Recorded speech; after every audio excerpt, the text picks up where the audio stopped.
कुंडली कवरदे हरिद्रात्री ज्ञानदेव तुकाराम पंढरीनाथ भगवान की जय। श्री नवनाथ महाराज की जय। अवधूत चिंतन श्री गुरुदेव दत्त वासुदेव हरि।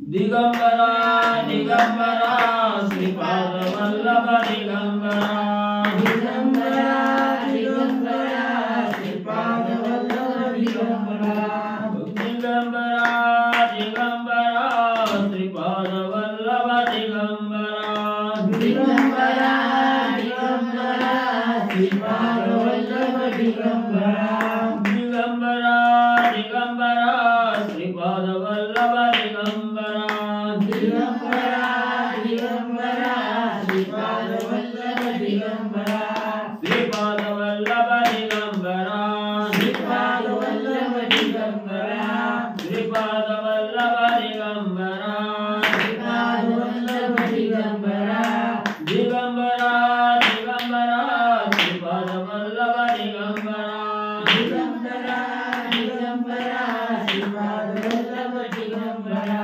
दिगंबरा दिगंबरा श्रीपाद वल्लभ दिगंबरा दिगंबरा दिगंबरा श्रीपाद वल्लभ दिगंबरा श्रीपाद वल्लभ दिगंबरा श्रीपाद वल्लभ दिगंबरा श्रीपाद वल्लभ दिगंबरा श्रीपाद वल्लभ दिगंबरा दिगंबरा दिगंबरा श्रीपाद वल्लभ दिगंबरा दिगंबरा दिगंबरा श्रीपाद वल्लभ दिगंबरा दिगंबरा दिगंबरा श्रीपाद वल्लभ दिगंबरा दिगंबरा दिगंबरा श्रीपाद वल्लभ दिगंबरा दिगंबरा दिगंबरा श्रीपाद वल्लभ दिगंबरा दिगंबरा दिगंबरा श्रीपाद वल्लभ दिगंबरा दिगंबरा दिगंबरा श्रीपाद वल्लभ दिगंबरा दिगंबरा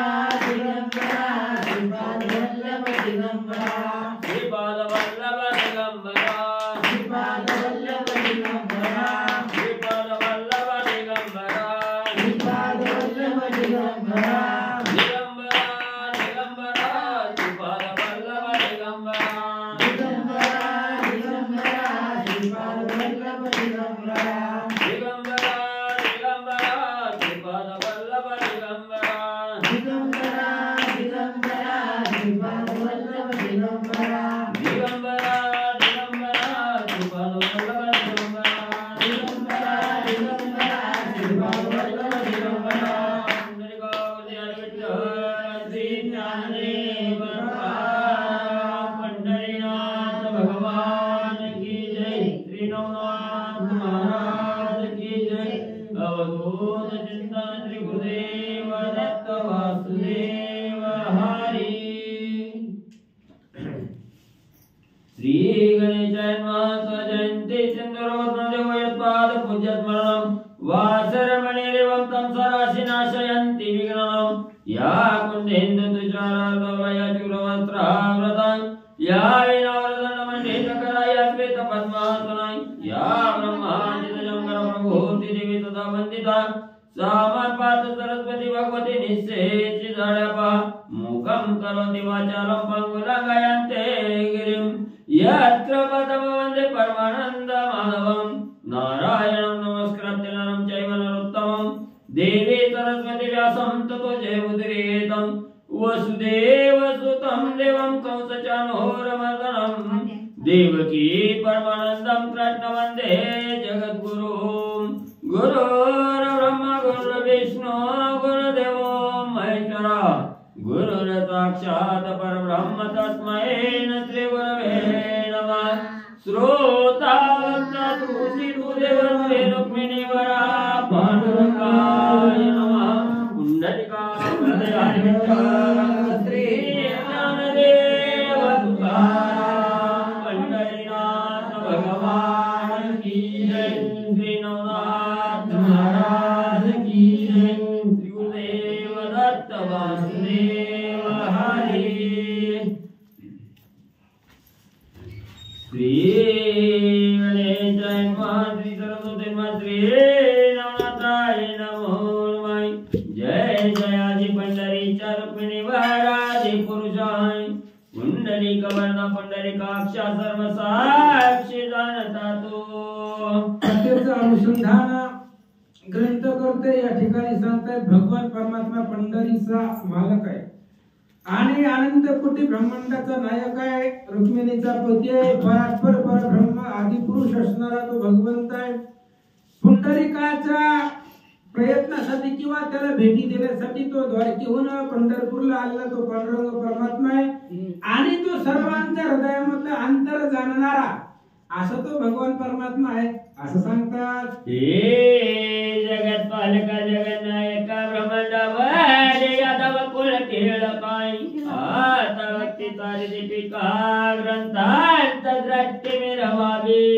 आणि अशा पद्धतीने जगाचा पालन करणारा जगन्नायक भगवान परमात्मा तू आहे आणि तुझी सत्ता या ब्रह्मांडावरती आहे अनंत ब्रह्मांड चालवणं ही तुझ्या सत्तेखाली आहे ब्रह्मांडावरती सत्ता चालवणारा तू भगवान परमात्मा आहे भक्ताचा कैवारी आहे आणि या असणाऱ्या ग्रंथाची जी काय मती आहे ग्रंथ चालवण्यासाठी बुद्धिदाता तू आहे असं महाराज सांगतात मागेले अध्यायी सिद्ध साधन श्रीमचेंद्रनाथ रे गरुणोय उपरांती वत्मदान सरस्वती हे तेने केले आणि कथेला सुरुवात झाली पाठीमागच्या अध्यायामध्ये आपण ऐकलं मच्छिंद्रनाथांनी त्या सरस्वतीला भस्म दान दिलेलं होतं ती भस्म सेवन करण्यासाठी प्राशन करण्यासाठी सांगितलं होतं इथपर्यंतची कथा पाठीमागे आलेली होती मच्छिंद्रनाथांनी भस्मची मोठी तिला स्वाधीन केली आणि तिथून तीर्थयात्रा करण्यासाठी पुढे निघाले केले परिदैवता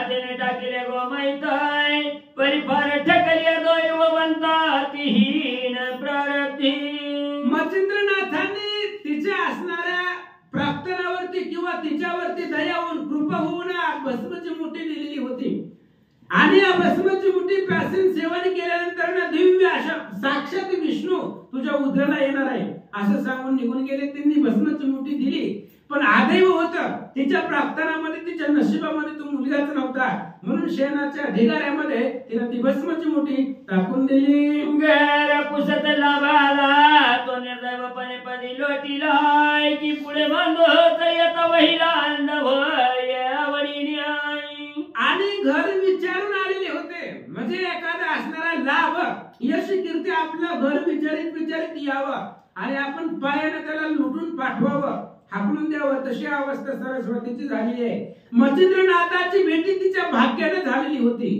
पण जसं आता दुसरा दृष्टांत दिला पुढे अंधाराच्या पुढे आपल्या पुढे त्या ठिकाणी धनाची गठुड यावं धनाचा हांडा यावं आणि धनाच्या हांड्याच्या जवळ आल्यावर आपण आंधळ व्हावं तशी अवस्था तिची झाली चिंतामणी तो आवडी गोबी गोपणी की खडा मनोरी देतो फेपणी झोपणी कृषी शेती टाकी किंवा चिंतामणी आपल्या असणाऱ्या शेतामध्ये सापडावा चिंतामणी दुर्लभ आहे पण तो असणारा मणी सापडावा पण ते शेतकऱ्याला त्याचं ज्ञान नसल्यामुळं त्यानं तो असणारा खडा घेतला गोपनीत धरला आणि लांब भिरकावून दिला घरी आलेला चिंतामणी त्यांना पाठवून दिला तशा प्रकारची अवस्था सरस्वतीची झाली पियुष घटा विष मनाने करी विठाय देवी विप्रलया दैव पाठवणारली सर्वस्वी अमृताचा हंडा मिळावा अचानक अमृत पिल्यानंतर अमर होणार आहे मरणच येत नाही अशा प्रकारे अमृताचा हंडा मिळावा पण विष आहे म्हणून ते असणारा हंडा लुटून द्यावा तशा पद्धतीची अवस्था सरस्वतीची झाली सहज काननी फिरता फिरता जाऊनी बच्चे कल्पत रुखालताय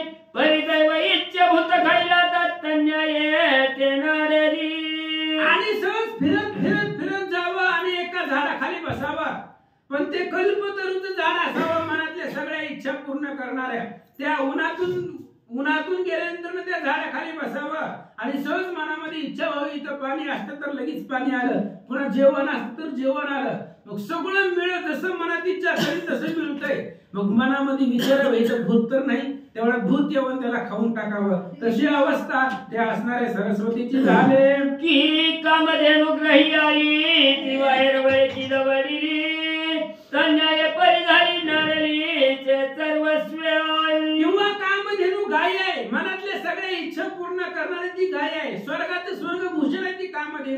आणि ती कामधेनू घरामध्ये यावी, पण आपण असणाऱ्या त्या कामधेनूला हातामध्ये लाकूड घेऊन तिला हाकलून द्यावं घरातनं, तशी अवस्था त्या सरस्वतीची झाली. किंवा बाण राहिता खेळी खेळी निदान लागला हस्त कवळी, तो गार मनोरी सांडीला जळी महाडोई निर्दैवी. किंवा सहज खेळताना चालत असताना रत्न हाताला सापडावं, निदान हिरा सापडावा आणि तो दगड म्हणून त्या ठिकाणी फेकून द्यावा, तशा पद्धतीची अवस्था सरस्वतीची झाली. सहज तुळे हाती परिसा खाप्रमाणे टाकीता शेत्यासाय की घराला राजा हंस वायस म्हणून दगडी लावणी. किंवा असणारा परीस सापडावा, परीस आपल्याला मिळावा, हाताला लागावा. परीस कसल्याही लोखंडाचं सोनं करतं आणि ती परीस मिळाल्यानंतर ना एखादं खापर आहे म्हणून टाकून द्यावा, किंवा राजहंस घराला यावा आणि त्याला कावळा म्हणून समजून हाकून द्यावा, तशी अवस्था तिची झाली. हार देव देव उदिता परित्याशी भातले परमभूत आहे, तन्याय विप्रकंदे सगळणी आले महाराज. आणि यश देण्यासाठी भगवान परमात्मा असतो, म्हणून आपल्याला जशी पाहिजे आहे तसं प्राप्त होतं, पण त्याला वाटावं मग त्याचं झाडासारखं भूतच आहे की काही, तशी अवस्था तिची झालेली आहे. तिला तिच्या प्रार्थनानं नशिबानं योगी मच्छिंद्रनाथ आलेले होते आणि त्यांच्याकडून भस्मच मोठी प्राप्त झाली होती, पण लोकांच्या शेजार पाजारच्या सांगण्यावरनं टाकून दिली.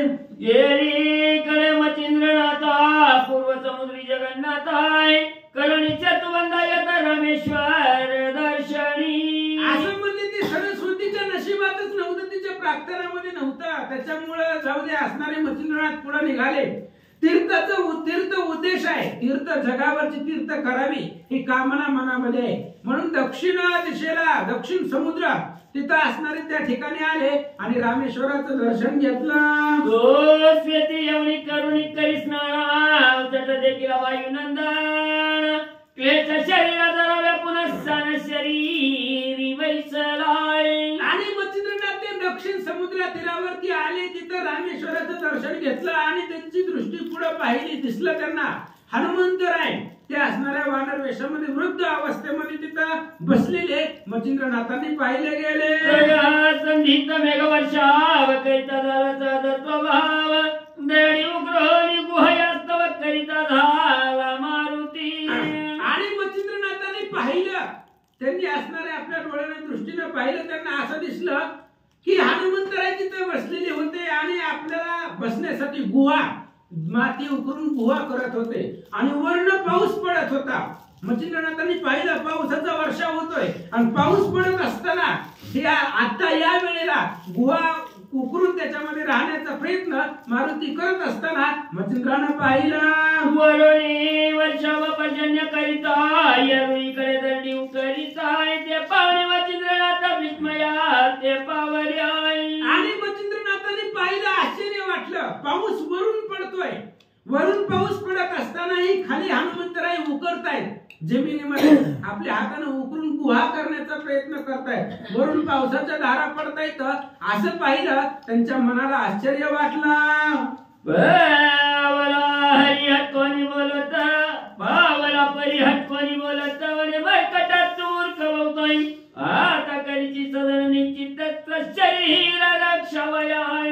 मच्छिंद्रनाथांनी पाहिलं, आश्चर्य वाटलं आणि ते असणाऱ्या हनुमंताच्या जवळ गेले, त्याला सांगितलं, माकडा अरे काय करायला, आता वर्ण पावसाचा वर्षा होतोय, पाऊस पडतोय आणि त्या पावसामध्ये तू आता गुहा करायला लागलो तुला बसण्यासाठी, असं नाथ बोलतात. पर्जन्यवरच्या विचारदार यात कधी करशील रे गराई, जैसे तस्करी लुटिली यावर दीपातेल भरित अशाय. अरे बाबा तुला घर तयार करायचं तर ते आधी करायचं असतंय, आता पावसाच्या धारा पडतायत आणि भयानक असणारी पर्जन्याची वृष्टी आकाशातून होते आणि आता तू घर बांधायला लागला. पावसामध्ये घर कसं बांधणार आहे, तुला राहण्यासाठी अगोदरच बांधायचं असतंय.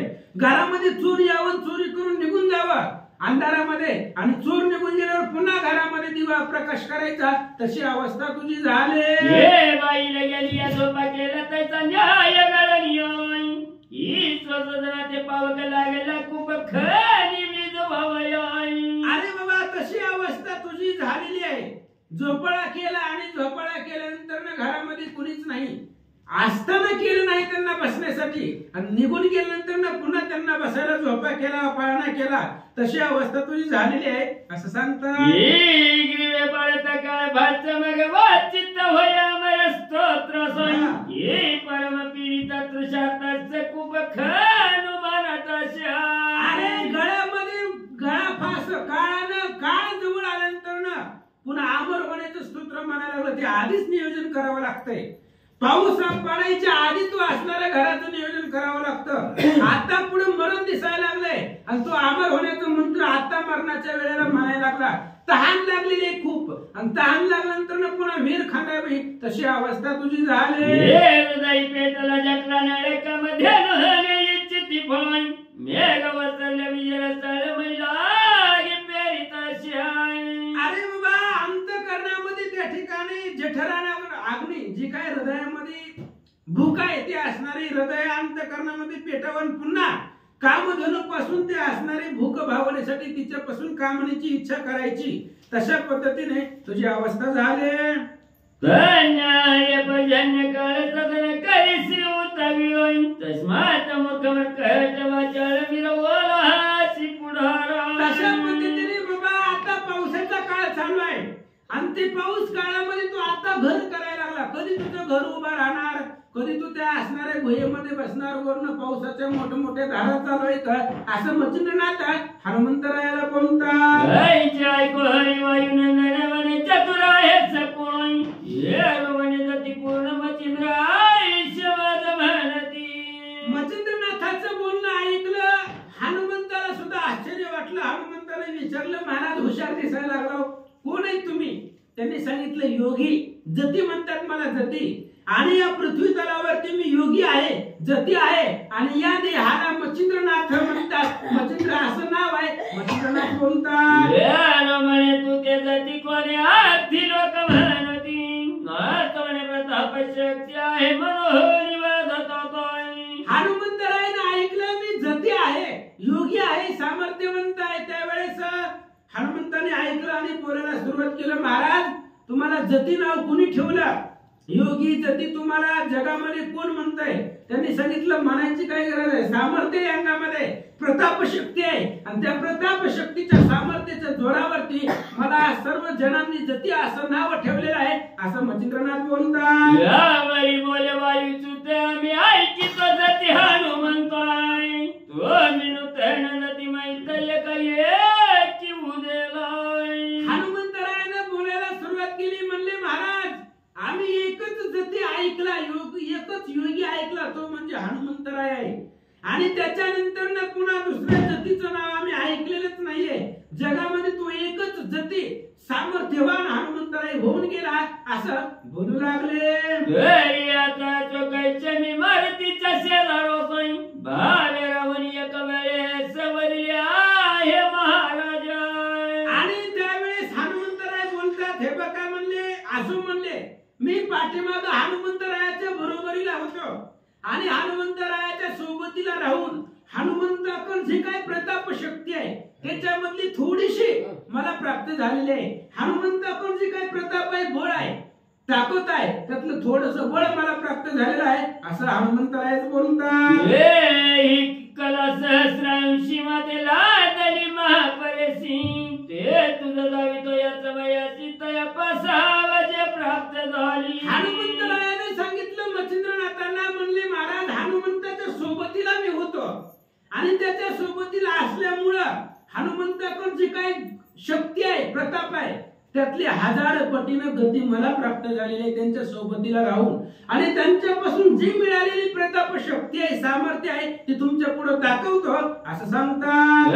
त्या कळेचे निवारण करून दारी माझं कारण ना तरी जती आईचे नाम सोडून या जाई काय. हनुमंतरायाने सांगितलं महाराज जती तुम्हाला म्हणतात बरोबर आहे तुमच्याकडे सामर्थ्य आहे म्हणून म्हणतात पण हनुमंतरायाच्या संगतीमध्ये राहून मला सुद्धा त्यांची शक्ती प्राप्त झालेली आहे आणि त्या शक्तीचं निवारण तुम्हाला काही कळी दाखवतो 1000 पटीनं शक्ती प्राप्त झाली त्यातली थोडीशी दाखवतो आणि त्याचं निवारण तुम्ही करून दाखवा तरच तुम्हाला जती म्हणण्याचा अधिकार आहे असं हनुमंतराय बोलतात. यावेळी बोले मच्छिंद्रनाथ परती कहला ती दावी निवारण श्री गुरुनाथ्य करिला निश्चय.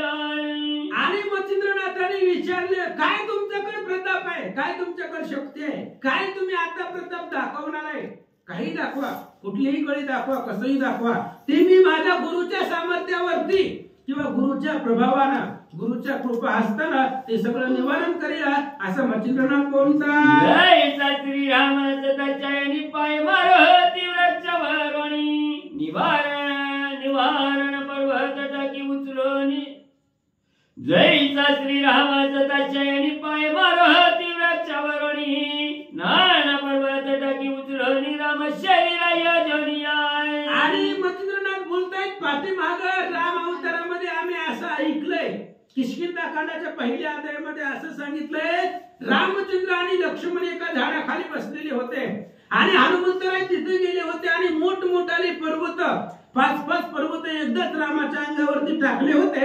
टाकल्यानंतर रामेने त्वरिताच्या यानं सज्ज करहनी चापवाई सकळ पर्वत कर्ण निवारण करी. आणि पण हनुमंतरायाने 5-5 पर्वत संगत सोडली रामचंद्राच्या शरीराला लक्ष्य करून रामाच्या अंगावरती. पण रामचंद्राने एकही पर्वत आपल्या अंगाकडे न येता, स्वतःही झोपेतून न उठता, लक्ष्मणालाही न उठू देता झोपलेल्या ठिकाणावरूनच बाण सोडला आणि त्या 5ही पर्वताचं निवारण केलं. तशा पद्धतीने श्री गुरुराज सगळे हाती पुरविले चोदोई सकळ ब्रह्मांडाचे वजन घागरित्व धरिलोय. आणि त्या पद्धतीने जसं पाठीमाग प्रभू श्रीरामचंद्रांनी हनुमंताच्या पर्वताचं निवारण केलं, त्या पद्धतीने मी माझ्या गुरुच्या सामर्थ्यावरती तुमची काय आता कळी दाखवणार आहे किंवा तो काय प्रताप दाखवणार आहे त्याच्यावरती मी निवारण करेल. अरे माझ्या गुरुमध्ये संपूर्ण ब्रह्मांड उचलून धरण्याचं सामर्थ्य आहे असं मच्छिंद्रनाथ बोलतात. ते तुझी मरकटा कथा किती आस्यदारी होतोय हर करशील पाषंडात झोकशील कवळीने. मच्छिंद्रनाथाने सांगितलं, बाबा संपूर्ण ब्रह्मांडाचं ओझ धारण करण्याचं सामर्थ्य माझ्या अंगामध्ये गुरुच्या प्रभावाने आहे, त्यांच्या सामर्थ्याने ते प्राप्त आहे. आणि तुझे असणारा तू माकड आहे, झाडाचा पाला खाणारा, काय तुझ्यामध्ये सामर्थ्य आहे असं मच्छिंद्रनाथ बोलतात. तरी का करीशी आता उशी तरी आता का करीची उशीर मरकटा दारीच्या म्हणतो नाही ऐची ऐकता वायू कुमेर पूर्ण चित शोभलाय.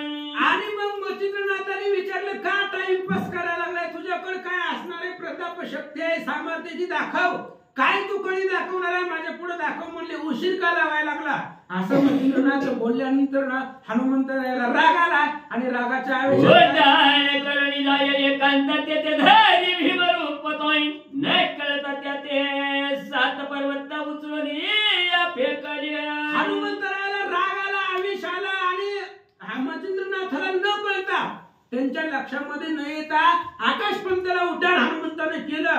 आकाशामध्ये गेल्यानंतर तिथं महाकाय भीम रूप धारण केलं, भव्य दिव्य मेरू मंदारा पर्वतासारखं रूप धारण केलं. 7 पर्वत एकदाच उचलले.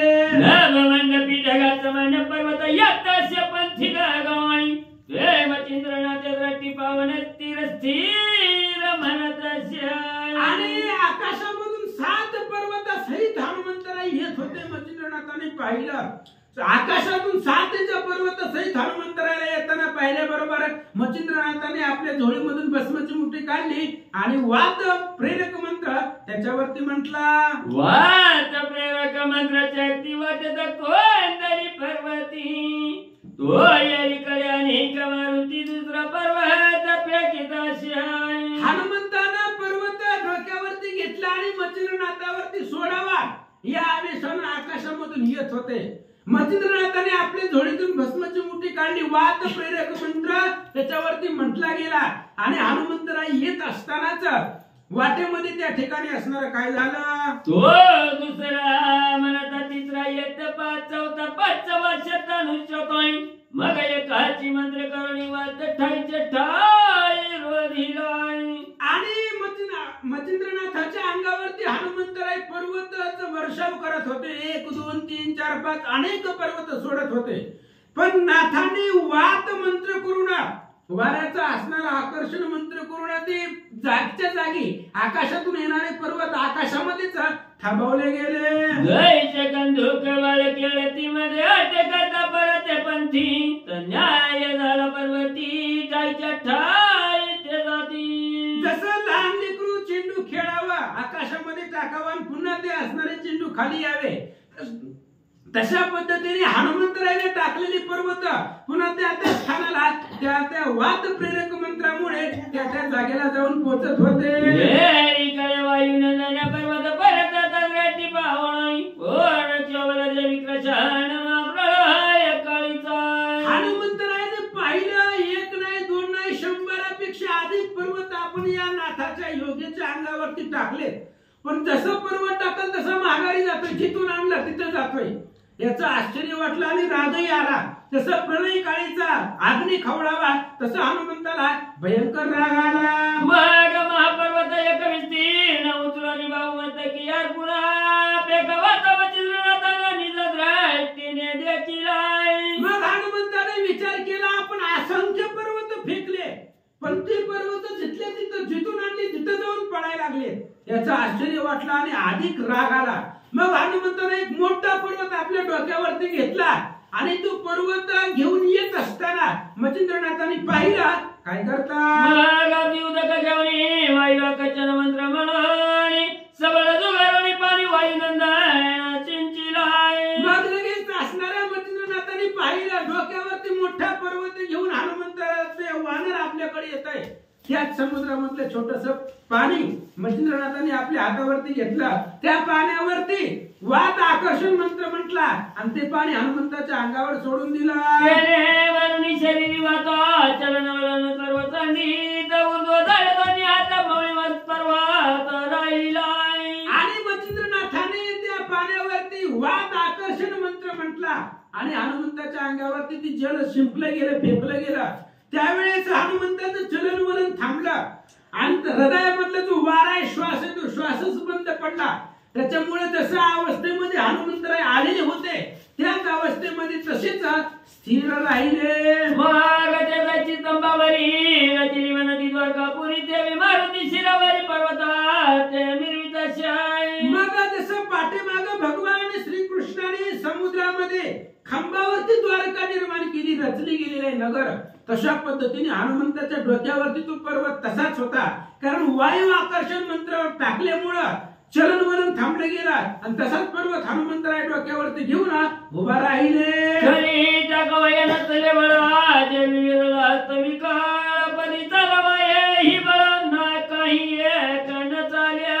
तो पर्वत डोक्यावरनं खाली टाकावा तेवढं सुद्धा बळ हनुमंताकडून राहिलंच नाही. श्वासच बंद झाला. त्यामुळे चलन वलन खुंटलं गेलं आणि अंगातली ताकद संपली गेली क्षीण झाली. उचललेला पर्वत खाली टाकावा तेवढं सुद्धा बळ हनुमंताकडे राहिलं नाही किंवा थोडस पुढे चालावं मागे सरावं सगळं बळ हनुमंताचं संपलं गेलं.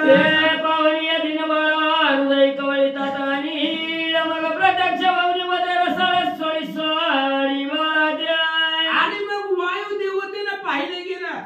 वायुदेवतेनं हनुमंताची अवस्था पाहिली. शेवटी तो पप्पा आहे वडील होते हनुमंतरायाचे आणि आपल्या बाळाची अशी अवस्था पाहिल्यामुळं हृदयामध्ये वायुदेवता कळवळले गेले पुत्र स्नेहानं आणि पुत्र स्नेहानं कळवळल्यामुळं मच्छिंद्रनाथा पुढे वायू महाराज आले. मच्छिंद्रनाथ पुन्हा प्रेरीला मंत्र वाता मग माऊलीचा उतरणी पर्वतात ठाईच्या ठाई ठेवीत अशा. वायुदेवतेनं मच्छिंद्रनाथांना सांगितलं महाराज जाऊ द्या म्हणली लेकरू आहे द्या सोडून. मच्छिंद्रनाथांनी सांगितलं ठीक आहे जसं तुम्ही म्हणताल तसं. पण वात प्रेरक मंत्र सोडला आणि वात प्रेरक मंत्रामुळं हनुमंताच्या अंगामध्ये वायू श्वास निर्माण झाला आणि अंगामध्ये बळ आलं. पुन्हा पर्वत खाली ठेवला.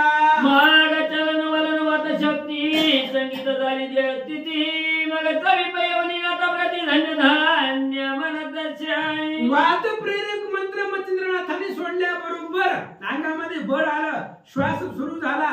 चलन वलनाची गती हनुमंतरायाला प्राप्त झाली. मग पर्वत टाकून दिला आणि मच्छिंद्रनाथाच्या जवळ आले आणि मच्छिंद्रनाथाचं वर्णन हनुमंतराय करतात. यावरी मलत झाला मारुती तुझे नचले बळा तुझं बजाती निर्मळ भांगणी केले सिद्धान्य. आणि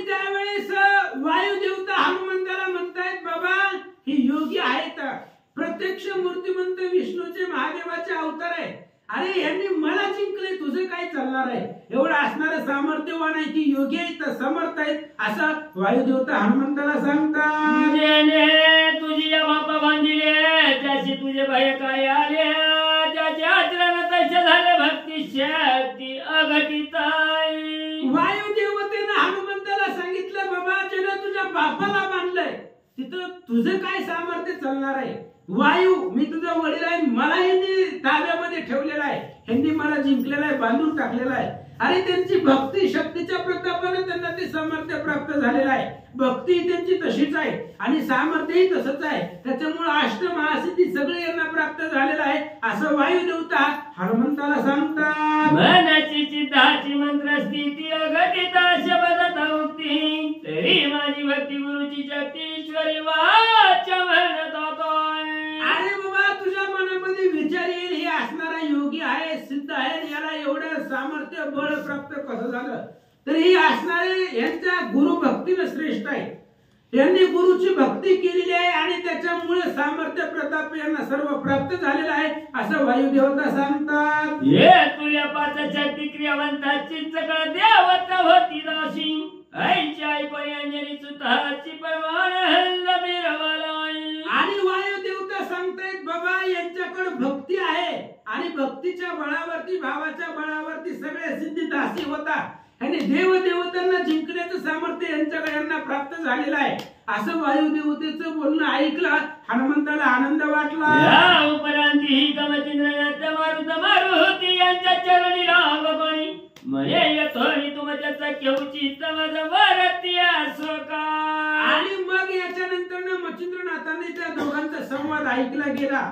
मारुत आणि मारुती, वारा आणि हनुमंतराय यांच्या जवळ मच्छिंद्रनाथ आले आणि सांगितलं, आता यांच्या बरोबर सख्य करणं हेच योग्य आहे असा विचार करतात.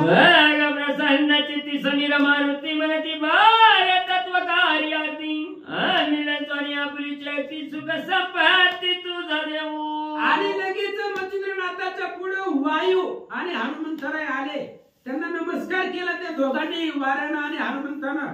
आणि त्या दोघांनी मच्छिंद्रनाथाला सांगितलं, महाराज तुमच्या कार्यासाठी आम्ही जीवित सुद्धा अर्पण केलेलं आहे, तुमच्या कार्यासाठी जीव जरी गेला तरी तुमचं कार्य करू, असं दोघ जण बोलतात. जय दानवांच्या काजा कवी महाराज भूषणवर तेवो जाई, तेरी तत्वकार्य हर्त भोजाच्या कथ्या पुली वेंचू आम्ही. अरे जसं दानवांच्या कार्यासाठी सगळं असणारं त्या ठिकाणी प्राप्त करून दिलं, तशा पद्धतीने तुमच्या कार्यासाठी तुमचे जर कार्य करण्याची वेळ आली, तिथं जर आम्हाला देह जरी वेचायची वेळ आली तरी सुद्धा वेचू, पण तुमचं कार्य परिपूर्ण करू, असं वायू आणि हनुमंतराय नाथांना बोलतात. हे सागरी टिटवी अंड्या करिता गरुड शक्ती झाला वेंची बाई, देवी महाराजा तत्वकार्य हातात शक्ती आपुली वेंचू की. किंवा अरे पाठीमाग अशी कथा घडलेली टिटवी आहे आणि त्या टिटवीची पिल्ल,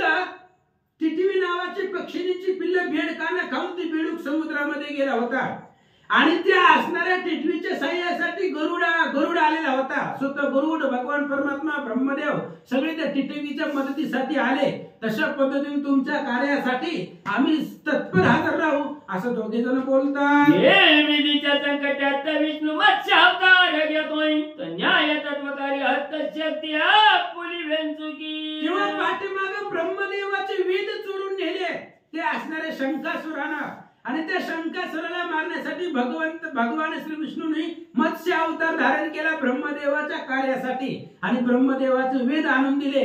त्या पद्धतीने आम्ही तुमच्या कार्यासाठी जीवित सुद्धा अर्पण करू, असं वायू आणि हनुमंतराय बोलू लागले. हे अवश्य ऋषीच्या चापाप्रती स्वयं विष्णू झाला कष्टी, न्याय तुझ्यासाठी शक्ती आपुली वेंचू की. किंवा ऋषींनी शाप दिलेला आहे आणि त्या शापासाठी भगवान श्री विष्णू सुद्धा कष्टी झाले, त्यांनाही त्रास झाला. पण ऋषींचं वरदान खोटं होऊ द्यायचं नाही. किती जरी त्रास झाला तरी ऋषींचं, ब्राह्मणाचं वरदानाचं प्रतिपालन करणं हे भगवान श्री विष्णूंनी सहन केलं. त्या पद्धतीने आम्ही त्यांना जेवढा पाठीमागे त्रास झाला तसं आम्ही त्रास करून सुद्धा तुमचं कार्य परिपूर्ण करू, असं दोघे जण बोलतात. हरीच्या वरदवाग्रत नव पुनी प्रीती वायू नंदरी, म्हणती बाहर तीर्थगर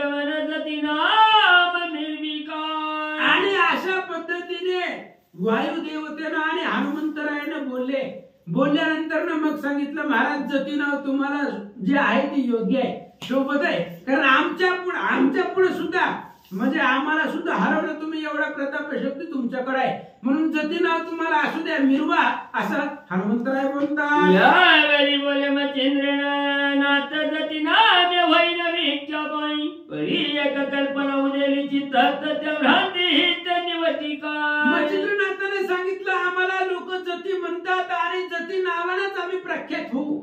जती योगी प्रताप सामर्थ्य या नावाने आम्ही जगामध्ये मिरवू.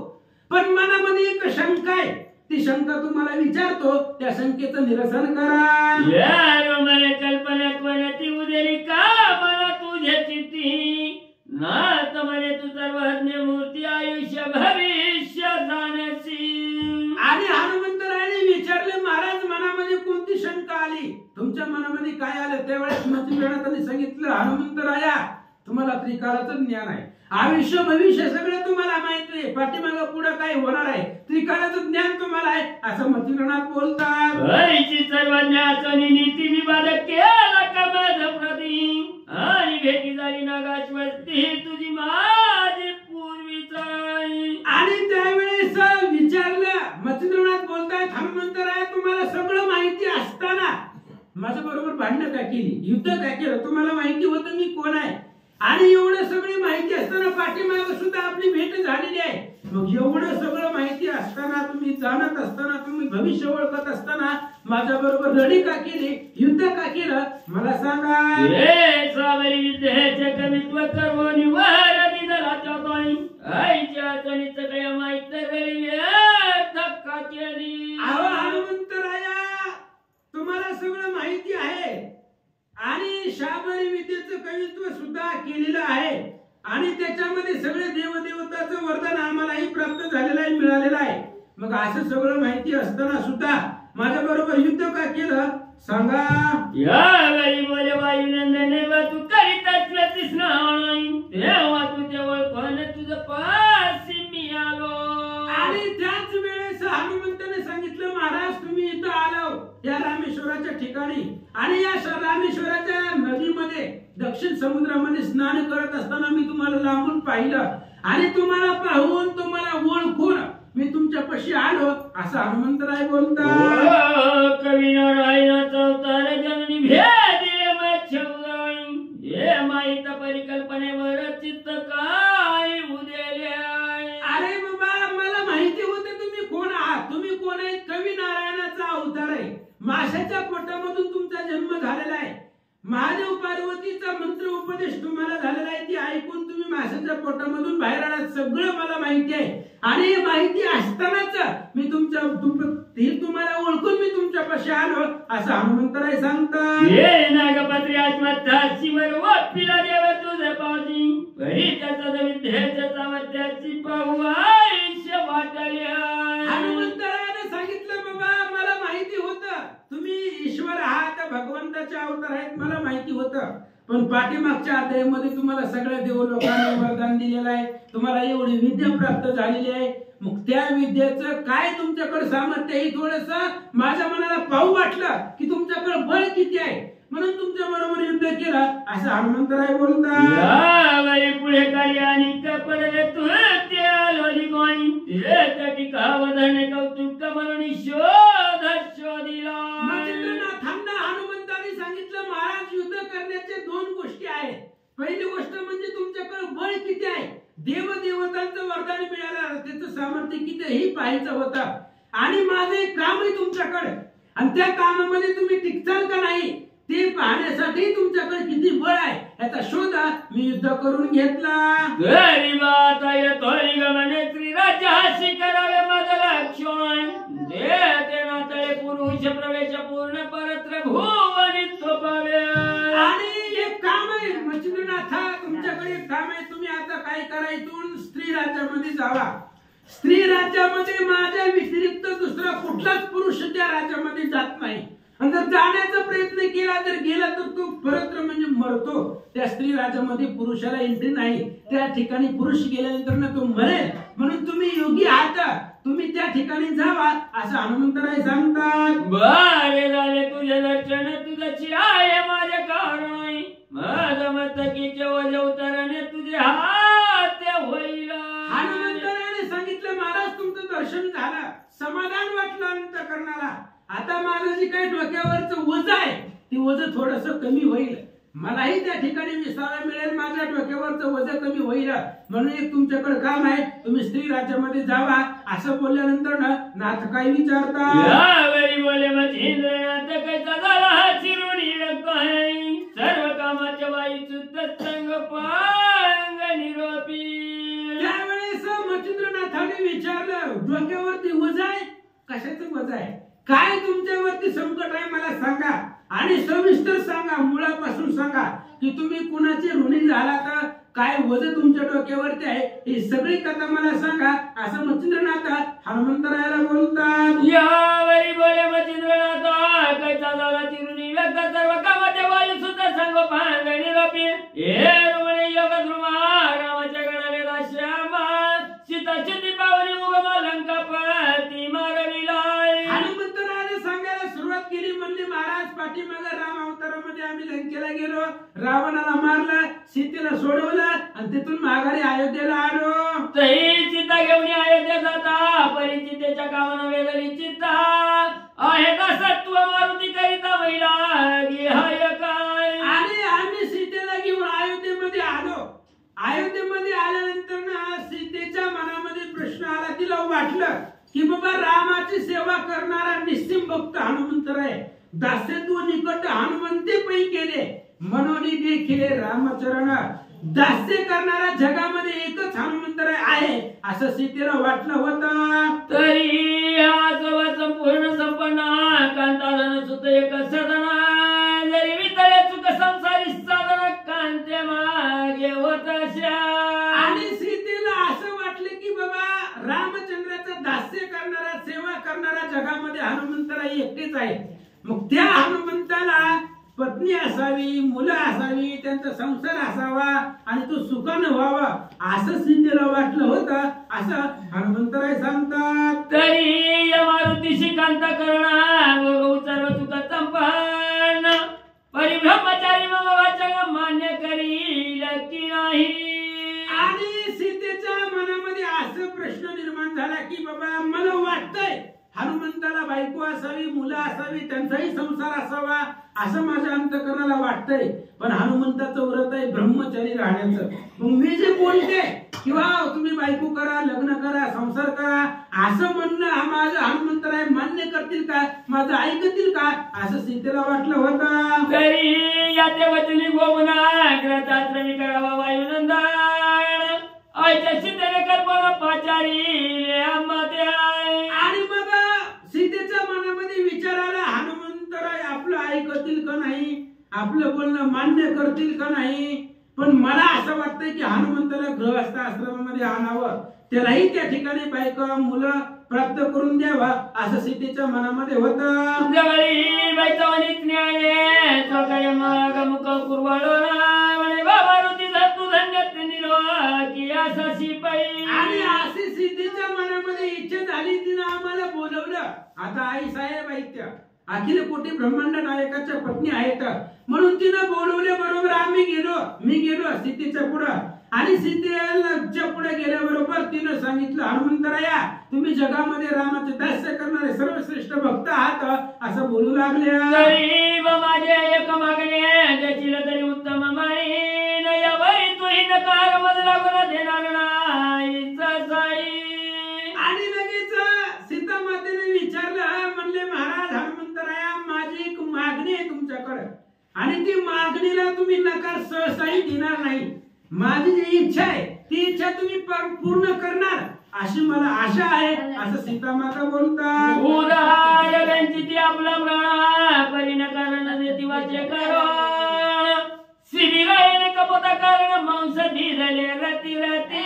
आणि सीता माता बोलतायत हनुमंतरायाची काय उदार असतात ती आपल्या शब्दासाठी आपला प्राण देतात. पण आपले शब्द खाली पडू देत नाही. बघा पाठीमाग हा शिबी राजा आहे आणि त्या शिबी राजाने ते असणाऱ्या कुपोतासाठी का पक्षासाठी आपल्या शरीराचं मांस त्या पक्षाच्या वजा एवढं काट्यामध्ये ठेवलं. एवढे उदार राजे पाठीमाग होऊन गेले. पाहे स्त्रियाला उदार कीर्ती बाळ दिदले याच्या काहाती न्याय त्याच पंक्ती तुया सची कपिंद्रा. पाठीमागे जे धीर वीर राजे होऊन गेले त्यांच्या शेजारी किंवा त्यांच्यामध्ये तुमचा नंबर लागतोय. अहो बघा श्रेय राजा एवढा उदार होता की आपलं लेकरू याचकाच्या हातामध्ये भगवान महादेव आलेले होते याचकाच्या रूपामध्ये त्यांना आपलं बाळ स्वाधीन केलं. एवढे उदार राजे पाठीमागे झाले आणि त्यांच्याच पंक्तीमध्ये तुम्ही आहात. आईसे ऐकता जननी वचना परमतोषला वायुनंदना मने मायो कामना कोणा उदित करी देईन मी. असो पांडुरंगा करो प्रथम नमन दुसरे चरण संतांची त्यांच्या कृपा आशीर्वाद आणि गतीचा विस्तार बाबाजी सद्गुरू असतो का. बसलेले सर्व श्रोते मंडळी साधू संत यांना साष्टांगपणी पद प्रमुखतेला सुरुवात करते. अनुसंधान आहे आपली हकीकत हनुमंतराय मच्छिंद्रनाथाला सांगू लागलेले आहेत. कशाचा ऋण आहे माझ्या बी डोक्यावर कुणाचं तरी वज आहे. मच्छिंद्रनाथ म्हणले तुम्ही मनोज मारुतो तुल्य वेगम जितेंद्रिय बुद्धिमत्ता वरिष्ठ असे हनुमंतराया तुम्ही तुमच्या डोक्यावर कुणाचं बाबा वज.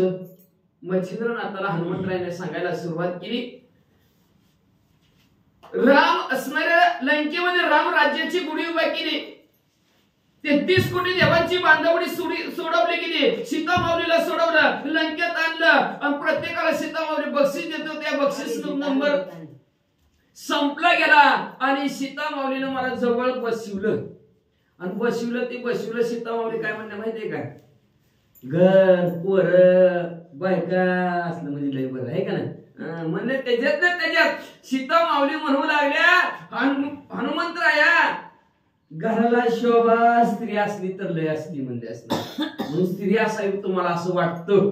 मला म्हणजे आता जन्मताच ब्रह्म कसोटे माझ्या आईनं मला लग्न पाहिलं नव्हतं पण ते सीतामाऊली मला म्हणू लागल्या मला वाटतं तुम्हाला बायको करून द्यावी. म्हणून एक दिवशी सीतामाऊलीनं मला जवळ बोलवलं आणि सीतामाऊली म्हणू लागल्या हनुमंतराय सूर्यवंशात पाहायला गेलं तर बरं का पण रामचंद्राच्या भाऊच एका दृष्टीनं पाहायला गेलं पण ती पिंड घारीने दडपिलं तो अंजनीने सेविला नांजनी जतापासाठी महाबुद्ध आले पोटी. असं असणारा अशा हनुमंतरायाला सीतामाऊलीनं जवळ बसवलं आणि जवळ बसून म्हणू लागल्या मी मागण ती मागणं द्या. हनुमंतराय म्हणले देतो बाबा माग आई साहेब. ये रे मने करतल भाष्य देशी आपुल्या सद्भावासा तरी मम कामनेची औसा दृश्य करीना तुझ बारे. सीतामाऊली हनुमंतराय म्हणले आई साहेब काय मागायचे ती मागा. सीतामाऊली म्हणले तसं नाही शपथ घेऊन होय म्हण. शपथ घेऊन जर होय म्हणलं तरच माझं मागणं मागते असं सीतामाऊली हनुमंतरायला म्हणल्या बरोबर लगेचच असणार काय बोलायला तयार झाले ऐका. माग करी कर वो पोडी शेवटी मने मागायला ते कामना होती ते मी देईन चित्त संतुष्टी मिरविना जननी ये. असू द्या म्हणले शपथ घेऊन द्या म्हणले हातात हात दिला. शपथपूर्वक हनुमंतराय म्हणले सीतामाऊली तुम्ही जी काय मागचाल ती म्हणले मी द्यायला तयार आहे. ये रे मने मम कामना तू आचरावे गृहस्थ आश्रमा कांता करुणी संसार उगमा सर्व सुख भोगावे. सीतामाऊली म्हणून आल्या माझ्या मनातली इच्छा आहे तुम्ही हनुमंतराया लग्न करावं आहे का नाही. तुम्ही काय करावं ग्रहस्थ आश्रमी व्हावं का तर सगळ्यात श्रेष्ठ आहे ग्रहस्थ आश्रमी बरं का. 4 प्रकारचे आश्रम पण चारी त्या 3 आश्रमाला जगवण्याचं काम कुणाचं असेल तर ग्रहस्थ आश्रमाचं आहे. ग्रहस्थ आश्रमाला सुखे करावा संसार सुखाने संसार त्यांनी करा न संडावे दोन्ही वार पण दोन्ही वाराला सोडायचं नाही. एकादश सोमवार सुखाने संसार करायचा 2 वार सोडायचे नाहीत. असं असणारे सीतामाऊली हनुमंतराला सांगत आहेत मला वाटतं तुम्ही ग्रहस्थ आश्रमी व्हावं आणि कांता करून संसार करावा. तुम्ही एक असणारी सुंदर स्त्री बरोबर लग्न करावं व्यवस्थित संसार करावा आणि जे काय संसारातलं सुख आहे त्या सुखाचा उपभोग घ्यावा आता हनुमंतराय ब्रह्मचारी आणि सीता माऊली संसारातल्या. आता संसारात काय सुख आहे त्यांनी 6 महिने भोगलं की लंकेत जाऊन, है का नाही? काय वाचा हा काय ऐकता वाघवाटी सप्रेम खोचला आपुले पोटी म्लान वदन चित्त हिंपुटी परम संकटी पडियेला. असं मागणं मागितलं सीता माऊलीनं. आता किती बघा ब्रह्मचारी माणूस त्यांना म्हणले सीता माऊली लग्न करा. आता ते संकटातच पडले. खाली मान घातली आणि शब्द तर दिलाय, होय कोण मागण ती देणार. शब्द तर दिला. पहिल्या शब्दाला किंमत होती. बोले तैसा झाले त्याचे वंदावे पावले होते असणार. आता बोलते ते पण थोडी वेळाच म्हणतात मी कुठं म्हणतो नाही का नाही. अशी भानगड आहे असणार. त्या वाटावर त्या वाटावर कधी करतात सांगता येत नाही. आणि पण पहिले शब्दाला जागत होती माणसं. कुठलाही कार्य करत असताना शब्द दिला की पक्का म्हणायची. आणि तसंच सीतामाऊलीला तर शब्द दिलाय. काय करायचं? खाली मान घातली. मागणं तर लय अवघड मागितलं. देता होय बी म्हणणार नाही बी म्हणणार. खाली मान घातली. मागण देता मातेशी काही उत्तर एवढी बैसला श्रीरामा समोर परिचित व्रती कोमित मुखचंद्र श्री रघुत्तमे पाहिला. सीता माऊलीला होय बी म्हणले नाही तर नाही पण म्हणले नाही. काहीच म्हणले नाही. उठले प्रभू रामचंद्राच्या समोर येऊन बसले. आता मग चेहरा पडलेला, खाली मान घातलेले. मग प्रभू रामचंद्र म्हणजे हनुमंतराय लय काम पडलं का दिवसभर आले लगेच चालू का नाही. काय झालं नेमकं? चेहरा का पडला? आज काय झालं? तुम्हाला कुणी काय बोललं का हनुमंतराया? काय झालं एवढं? तुम्हाला काय दुःख झालं? कोण काय बोललं का? घरातलं कोण बोललं का? आमच्यातलं कोण बोललं का? काय झालं का? कुणाची आठवण आली का तुम्हाला हनुमंतराया? असं का तुमचा चेहरा पडला? मग जवळी पाचारोडी हृदयी धरित आली दयाळ आई. वा वा. म्हणे बारे तुझा व्यर्थ केवी मुखचंद्र वाळला. दयाळ आई, अतिशय दया दाखवणारे आई, अधिष्ठान ईश्वर हे प्रभू रामचंद्र उठले आपल्या सिंहासनावर ना. प्रभू हनुमंतरायाच्या जवळ गेल्या. हृदयाला हनुमंतरायाच्या लावलं. आई जसं बाळाला लावावे तशा प्रकारचं लावलं. आणि हनुमंतरायाला विचारलं प्रभू रामचंद्राने, बाळा हनुमंतराया का हो तुमचा चेहरा पडला? कोण तुम्हाला काय बोलला? का दुःख दिसतंय चेहऱ्यावर? मग प्रांजळी सर्व कथना श्रीरामाती निवेदुना नेत्रे अश्रुम्लान वदन मी करोडिया बैसलो. काय सांगणार म्हणजे मी प्रभू रामचंद्र हनुमंतराय मच्छिंद्रनाथाला त्यांची कथा सांगत आहे. प्रभू रामचंद्राने विचारलं चेहरा का पडला? काहीच सांगता येईना. हुंदकाच माहिना गेला मला. म्हणजे आपोआप डोळ्यातनं घळघळा सुरू व्हावं लागला. खाली मान घातली. काहीच बोललो नाही. पर्यांतर साक्ष रघुकुळ टिळका मने वायन मानी दुःख स्त्री राज्याच्या स्त्रिया सकळिका कांता असती तुझ्याची. काय करणार? काहीच बोललं नाही. रडत होत. तेवढ्यात प्रभू रामचंद्रांनी ओळखलं का स्वर्गी चालूच आहे की समुद्र पलीकडचे देखील मुंगीचे हे अंतर जाणे. मुंगीपासून ब्रह्मदेवाच्या मनामध्ये अंतःकरणात काय चाललंय ते सगळं प्रभू रामचंद्राला कळतंय. आपल्याला असं ती मांजर दूध पिते ती मग ते तुला कोण बघत नाही. पण ती हृदयात असणारा आत्मारूपी प्रभू रामचंद्र सर्वच्या सर्व बघतात. हनुमंतरायाच्या हृदयातून हनुमंतरायाला काय दुःख झालं ते प्रभू रामचंद्राला कळलं. आणि कळल्याबरोबर प्रभू रामचंद्र म्हणजे हनुमंतराया काही तुम्हाला रडायची गरज नाही, दुःख करायची गरज नाही. ही जी काही स्त्री राज्य दिसलं ना पलीकडचं त्या स्त्री राज्यातल्या सर्व स्त्रिया तुमच्याच आहेत. तरी बायाचे ऐक कथना कृत त्रेत द्वापार कली पूर्ण याच हो युगाते मनती निपुण चौकडी एक असही. हनुमंतरायाला सांगायला सुरुवात केली प्रभू रामचंद्रने. 4 युग आहेत. त्रेता, द्वापार, सत्य आणि कली 4 युग आहेत. 4 युगाची बेरीज केली की एक चौकडी होती. मग आता ऐका 14 चौकड्या राजा रावणाचं आयुष्य होत. एवढा वय राजा रावण आणि त्यांनी सीता माऊलीला पडलं होतं. बघा त्या राजा रावणाचं वय. या 4 युगांची बेरीज करायची. त्याला 14 गुणायचा आणि 14 जेवढं बेरीज येईल तेवढ्या वयाचा राजा रावण नाही का नाही. मग असं असणारा 4 युगाचं एकत्र बेरीज केली की त्याला एक चौकडी म्हणतात. तरी बाईशा चौकड्या किती 396 बोलती मिती तू ते माते चौकड्या प्रती जन्म येणे आहेच. अशा किती चौकड्या म्हणतात? 396 चौकड्या म्हणतात. आणि त्याच्यातल्या 4 चौकड्यामध्ये तर आपल्या दोघाला बी पृथ्वी तलावर जन्माला यायचंय. मग अशीच होऊन गेली. ती उदाहरण तो वाचितलं. अंबरीश राजासाठी 10 गर्भवासूशी, त्याच्या त्या 4 चौकड्यासाठी आपल्या दोघाला बी यायचे. 10 वेळा प्रभू रामचंद्र विष्णू परमात्मा भगवंत ह्या असणाऱ्या जसं त्यांनी ध्यान केलं तशा प्रकारे पृथ्वी तलावर अवतरी झाले. अंबरीश राजासाठी 10 गर्भवास सुशी 10 अवतार भगवंतांनी 14 ह्या 4 चौकड्यात घेऊन टाकले असतील. मी 99वा रामक्षिती, तूही 99वा मारुती, आणि लंकाधीश याच नीती 99वा असे तो. ऐका म्हणले असणार ह्या पृथ्वी तलावावर म्हणले असणार प्रभू रामचंद्र बी 99, हनुमंतराव तुम्ही पण 99, आणि राजा रावण सुद्धा 99. तिघाचं 99 आकडा लय डेंजर आहे. 9 आहे का नाही?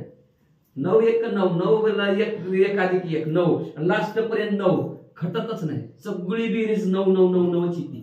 8चं म्हणलं की 8च जाते, मध्ये आलं की वाढतंय, आणि पुन्हा शेवटी पगार संपले की 8तय. आहे का नाही? सुरुवातच आहे 8ची 8वा.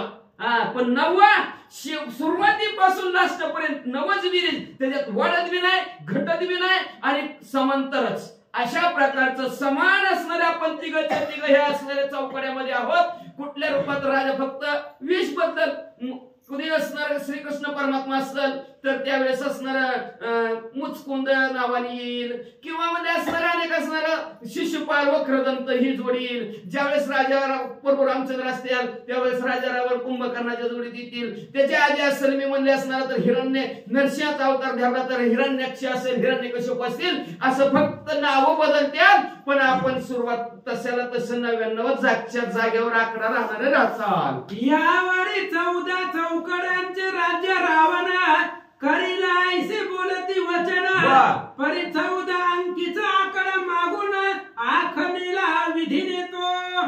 मग पुढे म्हणले असणाऱ्या 14 चौकड्याचं राज्य राजा रावण करील अशा प्रकारचं शास्त्रात लिहिलेलं आहे. राजा रावणाने 14 चौकड्याचं राज्य केलंच. राजा रावण लय एवढा भला मोठा म्हणतात त्याला 1 लाख पोरं, 1.25 लाख नातू आणि 80,000 बायका झाले. काय उगत केले का? एवढं वय होतं म्हणून करत असलं असेल. नसतं आपल्यासारखं 100 वर्षाचं असतं तर काय एवढे 100 वर्ष झालेच का? 80,000 बायका, 1 लाख पोरं, 1.25 लाख नातू झालं असतं का? 14 चौकड्याचं असणारं राज्य वय होतं राजा रावणाचं, म्हणून राजा रावण तेवढा भला मोठा झाला म्हणजे. आणि म्हणून 14 लई आकडा फेमस झाला रामायणामध्ये. 14 वर्ष वनवास प्रभू रामचंद्राला, नाही का नाही? अशा प्रकारचा 14चा आकडा 14 वर्षात असणारे लक्ष्मणजी म्हणले असणार त्यांचा सुद्धा वनवास लक्ष्मणजीचा झाला. 14 वर्ष लक्ष्मण झोपले सुद्धा नाही. असा हा 14चा आकडा प्रसिद्ध आहे म्हणतात. मग उरला वरील एकच थुरत, तितुक्या चौकड्या राज्य करीता, परी सांगावया कारण त्यात आपण मारुती येतसे. मग म्हणजे ह्याच्यात कारण सांगायचं काय तर ती उर्वरित राहिलेली जी काय चौकड्या त्या चौकड्यात आपल्याला यावं लागणार आहे. राजा रावण त्या युगात त्या 14 चौकड्या संपल्यानंतर पुढे आपल्याला असणारं दुसरं रूप धारण करायचंय. दुसऱ्या असणाऱ्या रूपामध्ये पृथ्वी तलावर यायचंय, परत कार्य करायचंय. पुन्हा राजा रावण जन्माला येणार आहे का तर त्याला सुद्धा असणारं 3 अवतार विरोध भक्ती करून 3 अवतार संपवायचे त्याला बी. म्हणून तो पुढच्या चौकड्यात सुद्धा येणारच आहे आणि आपल्याला त्याच्याबरोबर काम करायचं आहे हेच म्हणतात. मग आल्यावर स्त्री राज्यात जाणे लागे मारुती तुते, तरी बापाळी तुझी निश्चित आली आहे ती भोगी. 14 चौकड्याचं वय राजा रावणाचं संपलं की राजा रावण आपल्या हातून संपणार. आपल्या हातून संपलं की आपण अयोध्येला माघारी येणार. आणि अयोध्येत माघारी आलं 14 चौकड्याला राजा रावणाला मारूस तर तुझं बी 14 चौकड्या होत्या. आता तिथून पुढं तुम्हाला स्त्री राज्यात जायची वेळ येणार आहे, जावं लागणार आहे. म्हणून आता ती वेळ आलेली आहे. हनुमंतराय तुम्ही स्त्री राज्यात जावं. आईसे म्हणता श्रीराम वहिला, मग मी त्यात प्रश्न केला की दृढ का सुट्या आहे मजला, बेटी केवी कामरती. मग प्रभू रामचंद्र मला म्हणले आता तुमचा नंबर लागलाय म्हणले जावा स्त्री राज्यात. हनुमंतराय म्हणले प्रभू रामचंद्र मला तुम्ही स्त्री राज्यात जावा म्हणतो. काय प्रभू रामचंद्र म्हणले मग अशी वय होऊन गेली. महाराजांनी कांडातला पहिला अध्याय सांगितला आणि त्या पहिल्या अध्यायात हनुमंतराया ज्या झाडावर बसलेले होते त्या झाडावर बसलेले होते त्यांनी विचार केला. खाली प्रभू रामचंद्र लक्ष्मणजीच्या पाया असणाऱ्या मांडीवर डोकं ठेवून बसलेले होते आणि प्रभू रामचंद्रांनी वर बघितलं तर ह्या असणाऱ्या लक्ष्मणजीला म्हणले, लक्ष्मणजी बघ बघ बघ बघ ती वानर, आणि त्या वानराला जन्मतच ब्रह्म कासोटी आहे. आणि त्यावेळेस हनुमंतरायला आठवलं आपली आई म्हणली होती, जो कोणी माझी ब्रह्म कासोटी वळकील तो तुझा गुरु.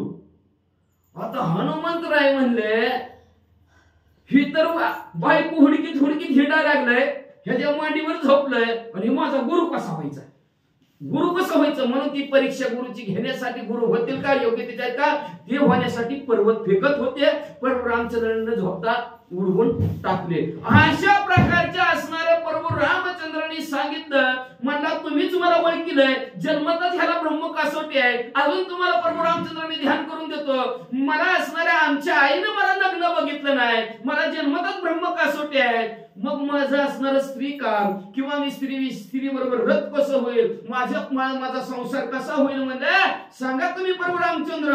मग राम म्हणे ऊर्ध्वरेती, आज पासोडी असे मारुती, तयाचा भूभूतकारे श्वास संगती, गरोदर होती त्या स्त्रिया. त्यावेळेस प्रभू रामचंद्राने आशीर्वाद दिला, हनुमंतराय तुम्ही हिंदून पुढे म्हणजे असणारा काय होसाल, ऊर्ध्वर येत होसाल म्हणजे असणार.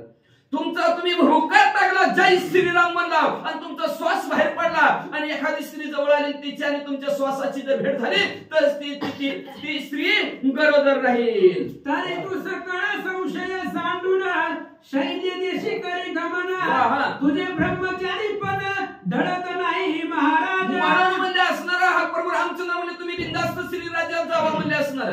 तुमचं ब्रह्मचारी पद अजिबात त्याला डाग लागणार नाही, असणार धक्काही लागणार नाही. का तर देवादी देव प्रभू रामचंद्र श्रीकृष्ण परमात्माच्या अवतारात म्हणजे नाही का 16,108 भोगरी मध्ये मी ब्रह्मचारी, तसं तुम्ही सुद्धा असणार ब्रह्मचारी राहताल असं प्रभू रामचंद्र म्हणू लागले. आयसी वार्ता होता निश्चिती, मग मी स्वीकारिले शैल्य देशाप्रती, यावरी ती स्त्रिया नृपती, मेनका नामे विराजले. असं मच्छिंद्रनाथ प्रभू रामचंद्राचं ऐकलं आणि मी स्त्री राज्यात गेलो तर असणारा स्त्री राज्यात हिकडून तिकडे फिरला, तर स्त्री राज्यामध्ये एक असणारी राणी होती, तिचं नाव मेनका. ती ते पृथ्वीची देश वार्ता ऐकी व झाली की पुरुष कांता, देश देशी उभयता रमत आले स्वइच्छे. मग म्हणजे तिने त्या गावात गेलो, त्या गावाची असणारी राणी मेनका होती. सहज तिच्या महालामध्ये गेलो तर ती मला म्हणायला लागली, काय महाराज असलं काय येत असते आमच्या गावाकडे, म्हणजे अहो मी पेपरला वाचते, टीव्हीत बघते आणि मोबाईलवर सुद्धा बघते. बंद पडत आल्या टीव्ही, आता मोबाईल सुरुवात झाली की जिथं अख्खा बाकीचा देश आहे, सर्व देशामध्ये स्त्री आणि पुरुष मिळून राहतात, मिळून संसार करतात, आणि आमच्यात देव दानव मानव सहित पशु पक्षी नव जाता, सकळ स्त्री पुरुष उभयता, इंद्रिय सुखे सुखावती. काय सांगायचं हनुमंतराव तुम्हाला, आम्ही बघतो म्हणजे नवं ऐकलंय मी, देवाने केलं म्हणून आम्ही केलं म्हणून काय होतंय हाय का नाही. म्हणजे देवांनी सुद्धा लग्न केले, ती म्हणजे देव सुद्धा स्त्री पुरुष राहतात म्हणजे असणार, त्यांच्या सुद्धा नर पशु पक्षामध्ये सुद्धा नरमादी आहे, पण असणाऱ्या देवांनी सुद्धा लग्न केलं, ते सुद्धा असणारा जो काही विषयाचा सुखाचा उपभोग आहे ते सुद्धा असणारा पशु पक्षी देव सुद्धा घेतात म्हणजे, आणि आमच्याच नशिबात कसं पुरुष नाही असं ती मेनका हनुमंतरायला बोलली म्हणतात. कामरती मंथनाकार रतीसार पिती कामिक नर, आईसा जाणूनी मनी विचार परमचित्ती क्षोभनी. मग म्हणले जिकडं तिकडं बघा, तिकडं सगळ्या देशात म्हणजे असणारा सर्व असणारे कामातून पुरुष असतील, ते सर्व असणारे ते रती सुखाचा आनंद घेतात म्हणले, जिकडं बघा तिकडं स्त्री पुरुष एकत्र राहतात म्हणले, आणि आमच्याच गावात कसं काय नाही म्हणले, आम्ही नुसतं स्त्रियाच राहतो म्हणले. राग आला म्हणजे असणारे त्या मेनिकेला हनुमंतरायला काय म्हणू लागले, मग तिने मांडलेले अनुष्ठान मना माझी काम वरुण, की प्रत्यक्ष होवणी वायू नंदन रती रत्न अर्पुतया. मग म्हणजे तिने अनुष्ठानात बसली, उपोषणात बसली राग म्हणजे असणार, आणि त्या उपोषणाला बसल्यावर म्हणायचं जेवायचं नाही, खायचं नाही, प्यायचं नाही, निवांत एका जागेवर बसायचं. म्हणजे कसं बसणार आहे पुढच्या वेळी आहे का बसायचं म्हणजे, आणि हनुमंतराय पूर्णच असणारा विषयाचा सुखाचा उपभोग मागायचा ह्या हेतून उपोषणाला बसले. आईचा काम वरुण चित्ती बैसलीसी दृढ तपा परती, मांसा जोडून यज्ञ कुंडी आहुती मम नामी अर्पित. काय सांगायचं मच्छिंद्रनाथ तुम्हाला, म्हणजे ती तपाला बसली म्हणजे अनुष्ठानला बसली म्हणजे उपोषणला बसली. उपोषण बी कसं रातच्याला खाऊन नाही महाराज बसली. यज्ञकुंड समोर पेटवला गेला आणि त्या यज्ञकुंडात हातामध्ये असणारे चाकू घातलं तर चाकू आणि चाकून आपला अंग काढायची. थोडं तवका काढायची. ओम हनुमंतराय नमो मला हनुमंतराय मिळाले असे काढायची चाकू ना आणि त्या यज्ञामध्ये स्वतःच मांस टाकायची आणि म्हणायची मला हनुमंतराय मिळावे. आईसे लोटले 12 वर्ष सकळ आठिले शरीर मांस मग ती होवणी अति कृश प्रसन्न झालो मी तिथे. काय सांगायचं मच्छिंद्रनाथ तुम्हाला. तिनं तप केलं 12 वर्षे. थोडंही तिच्या अंगावर थोडंही मांस शिल्लक राहिलं नाही. सर्वचे सर्व मांस तिच्या अंगावरच असणार. काय झालं आटलं संपलं. मग कवर देव परीक्षा बघत असत आहे का नाही. देव म्हणतो आज उठतात का उद्या उठते बघतोच म्हणले असणार आहे का नाही. मग उठायला तयार नाही. शेवटी देवाला यावं लागतं. हनुमंतराय प्रसन्न झाले आणि प्रसन्न झाल्यानंतर म्हणजे काय झालं पुढं. परी तिथे होता माझी भेटी पदी बवळी घालून मिठी मने अर्थ जो उद्भवला पोटी तो सिद्ध करी महाराजा. मग लगेच ते असणारे मी म्हणलं उठा मी प्रसन्न झालं. ज्याच्या नावाने तुम्ही असणारा यज्ञ करत होता ज्याच्या नावाने ज्याच्यासाठी तप करत होता मी तुमच्या समोर आहे. समोर आहे म्हणल्यावर तिने तप बाजूला सारलं. तटकन उठली. हनुमंतरायाच्या पायावर डोकं ठेवलं आणि हनुमंतरायाला काय मागू लागल्या. मग मी विचारिता झालो तिथे की कवन कामना सरिता भरिते मज सांगुनी अर्थ रसाते सुख समुद्र हा मेळवी. पाया पडले हात जोडून उभा राहिला बरोबर हनुमंतराय म्हणू लागले. मी विचारलं त्यांना काय मनात इच्छा आहे तुमची. काय इच्छा धरून एवढं भलं मोठं उपोषण भलं मोठं आणि असणारा अनुष्ठान तुम्ही मांडलंय. काय नाही मराठा आरक्षण दुसरं काहीच नव्हतं. आरक्षण भेटाय पाहिजे म्हणून असणार एवढं असणार उपोषण मांडलेलं आहे. मग असणारा हनुमंतराय पुढे काय म्हणतात. आईसे ऐकता वचन उत्तर म्हणे महाराजा वायुकुमार तुझे स्त्रिया गर्भिणी समग्र होऊनी मिरविती महाराजा. सुरुवात केली मेनकाने बोलायला. हनुमंतराय तुम्ही आमच्या गावावरून चलाव भूभुकार टाकला की आमच्या गावातील असणाऱ्या सर्व स्त्रिया गरोदर राहतात. खरं आहे. तरी तू सकळ आमचा प्राणेश्वर स्मरावोपी भूतकार तरी ते नादे रतिनार सुख पावे सकळासी. अहो म्हणजे तुम्ही आता आमच्या गावातल्या सगळ्यांचा प्राणेश्वर झालेला आहोत. म्हणजे मालक आहोत म्हणजे तुम्ही आमच्या गावावरून गेला भूभुकार टाकला सर्व स्त्रिया गरोदर त्यांना मुलं बाळ झाले की तुम्ही त्यांचे सगळ्यांचे पप्पा आहोत. म्हणजे आता तुमच्याशिवाय आम्हाला नात कोण आहे म्हणजे असणार. आमच्या डोक्यावर तुमचाच हात आहे म्हणजे असणार. असू द्या पण म्हणजे असणार जी काय रतिसुख आहे त्या रतिसुखाचा आनंद आम्हाला काय भोगायला मिळत नाही. तरी नाद बुंदा सुखासना मैथुन रती धरी कामना हे मार्ग सकळ देश कारणा स्वर्ग मृत्यू पाताळे. अहो स्वर्ग मृत्यू पाताळ तिन्ही जगतात म्हणजे असणार जे का मैथुनातलं सुख आहे ते सुखाचा उपभोग तिन्ही जगताच्या ठिकाणी लोक घेतात. पण म्हणजे हे आमच्या गावातच का नाही. तरी का कर्म आमुचीची ओखट स्वप्ने दिसेना ऐसा पाटा तरी तू स्वामी आमुचा आलोटा ते सुख आम्हा मिरविका. काय महाराज म्हणजे आमचं काय नशीब फुट काय म्हणजे आम्हालाच काय त्या सुखाचा उपभोग घेता येत नाही. काय मिळणार नाही म्हणजे आम्हाला. काय केलं आम्ही म्हणजे असणार. काय मागच्या जन्मी केलं ह्या जन्मात काय आम्ही केलं म्हणजे असणार सांगा म्हणजे महाराज म्हणजे आम्हाला. पण असू दे हनुमंतराय तुम्ही प्रसन्न झाला काय नाही करा पण तुम्ही आम्हाला त्या रती सुखाचा उपभोग किंवा आनंद घ्याच म्हणले. आईसे बदता स्त्रिया भूषणी मग मी बोलिलो तिये लागोणी की ऊर्ध्वरेता जन्म होणी दृढ कासोटी विराजिलो. अशा प्रकारचं तिनं मागणं मागितलं मला की तुम्हीच आमचं असणारं मालक आहोत. मालक व्हा आणि रती सुखाचा जो काय आनंद आहे तो आम्हाला मिळू द्या सुख आम्हाला घेऊ दे. म्हणजे बरोबर काय सांगायचं मच्छिंद्रनाथ तुम्हाला. मी आता असणाऱ्या त्या बेनकेला सांगितलं काय सांग म्हणजे ज्याला मागायचं नसतं त्यालाच मागायला लागले म्हणजे असणार. योग्य मागणी पाहिजे म्हणजे तुझी मागणी चुकली म्हणजे उचित मागणी नाही अनुचित मागणी म्हणजे असणार आहे का नाही. पगार झाली साडी आण म्हणावं ती उचित मागणं आहे. साडी विधवा म्हणलं तर अनुचित मागणं आहे का नाही. तसं अनुचित मागणं आहे बाबा तुझं योग्य मागणं नाही असणार मेनका तुझं. का तर मी जन्मताच मला ब्रह्म कासोटी आहे माझ्याच्याने ती सुख तुला देणं होत नाही. जेथे उदय झालो जठरे अंजनी ते उदर दृढ कौंपिनी माते प्राप्त शुभाननी कनक कासोटी इतिहास. कनक सोन्याचीच कासोटी म्हणजे असणार गर्भातनच आहे. जन्माला आलो दिलं नाही मला असणाऱ्या नग्न अवस्थेमध्ये, अशी मला जन्मतच ब्रह्म कासोटी आहे. तस्मात दृढ इंद्रिय संपत्ती ढाळ लागले भांडार ग्रंथी, तेरे इंद्रिय व्यवहार शक्ती जगा माझी मिरवे. अति दृढ अशी कासोटी इंद्रियाच्या ठिकाणी आहे. त्याच्यामुळे इंद्रिय कामच करत नाहीत ना. बरं, इंद्रियाने जर काम केलं तर ते सुखाचा उपभोग घेता येईल म्हणजे असणार, पण ते इंद्रियामध्ये ताकदच नाही, शक्तीच नाही, तर पुढचं सुखाचा उपभोग कसं घेणार म्हणजे घेऊ शकत नाही का, तर त्या इंद्रियामध्ये ताकद राहिलेली नाही. मनोनी काम ऊर्ध्व गमन श्वासोक्त रती काम ध्रुम, तुम्हा स्त्रियांचा रती आश्रम शांततेने पावत. म्हणजे प्रभू रामचंद्राच्या कृपा आशीर्वादाने मी भूकात टाकला की श्वासोश्वास तुमचा आणि आमचा एक झाल्यानंतर रती सुखाचा आनंद तुम्हाला त्या प्रभू रामचंद्राच्या कृपा आशीर्वादाने मिळतो, असं मी त्या मेनिकेला सांगितलं. तरी तो तपाच्या श्रम ध्वजा मचिंद्र नगरी विराजू ओजा, ते चित्त दैवत रती काजा काम भक्ती तुष्टेला.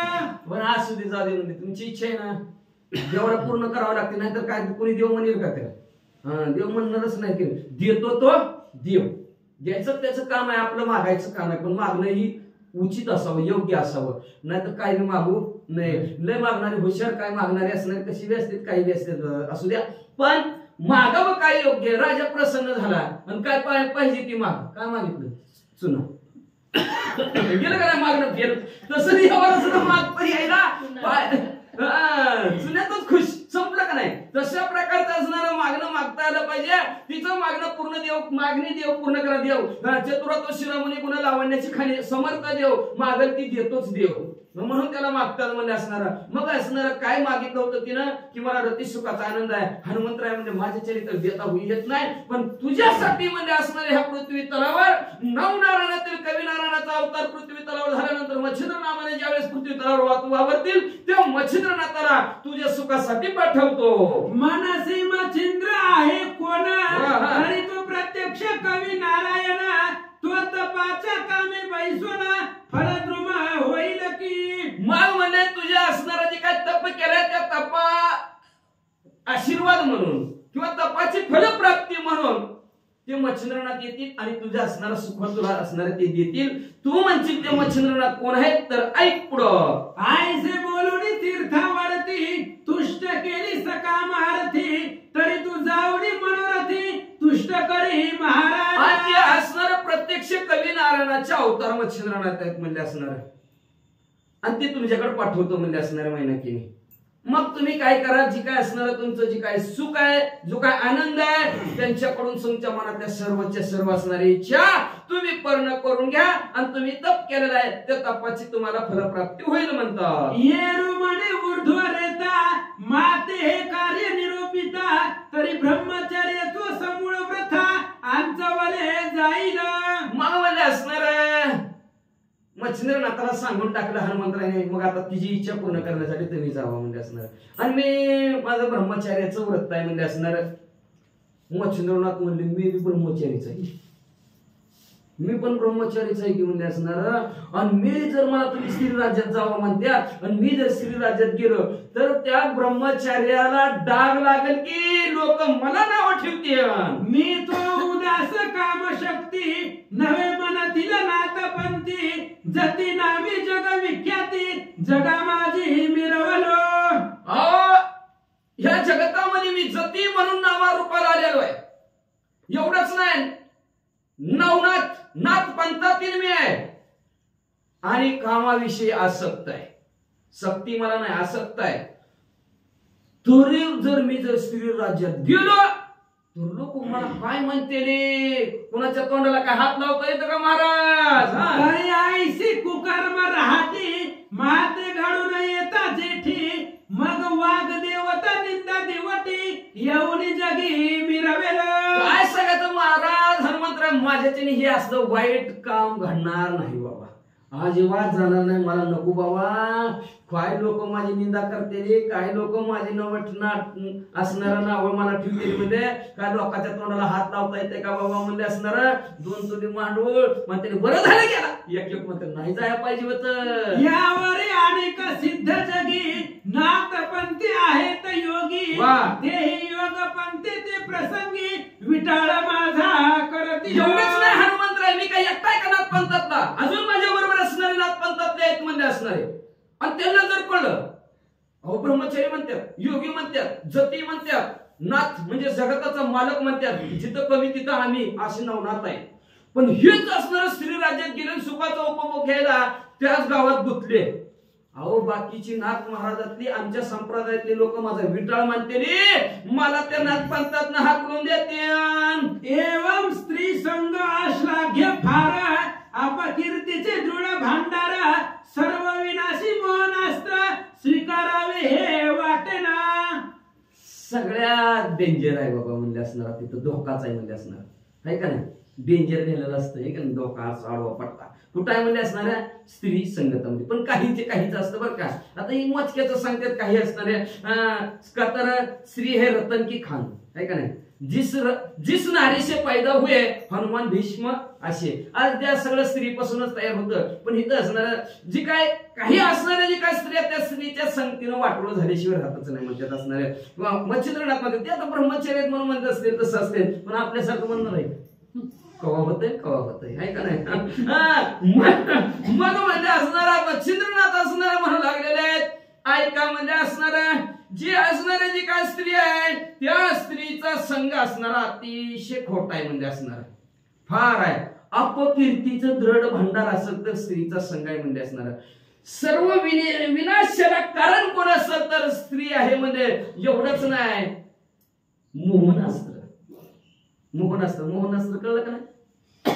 ज्या कामाला जायचं ती काम सुद्धा इसरणं आणि तिच्या पशीत बसणं याला म्हणायचं मोहन अस्त्र. आणि असं हे मोहन अस्त्र म्हणजे स्त्री.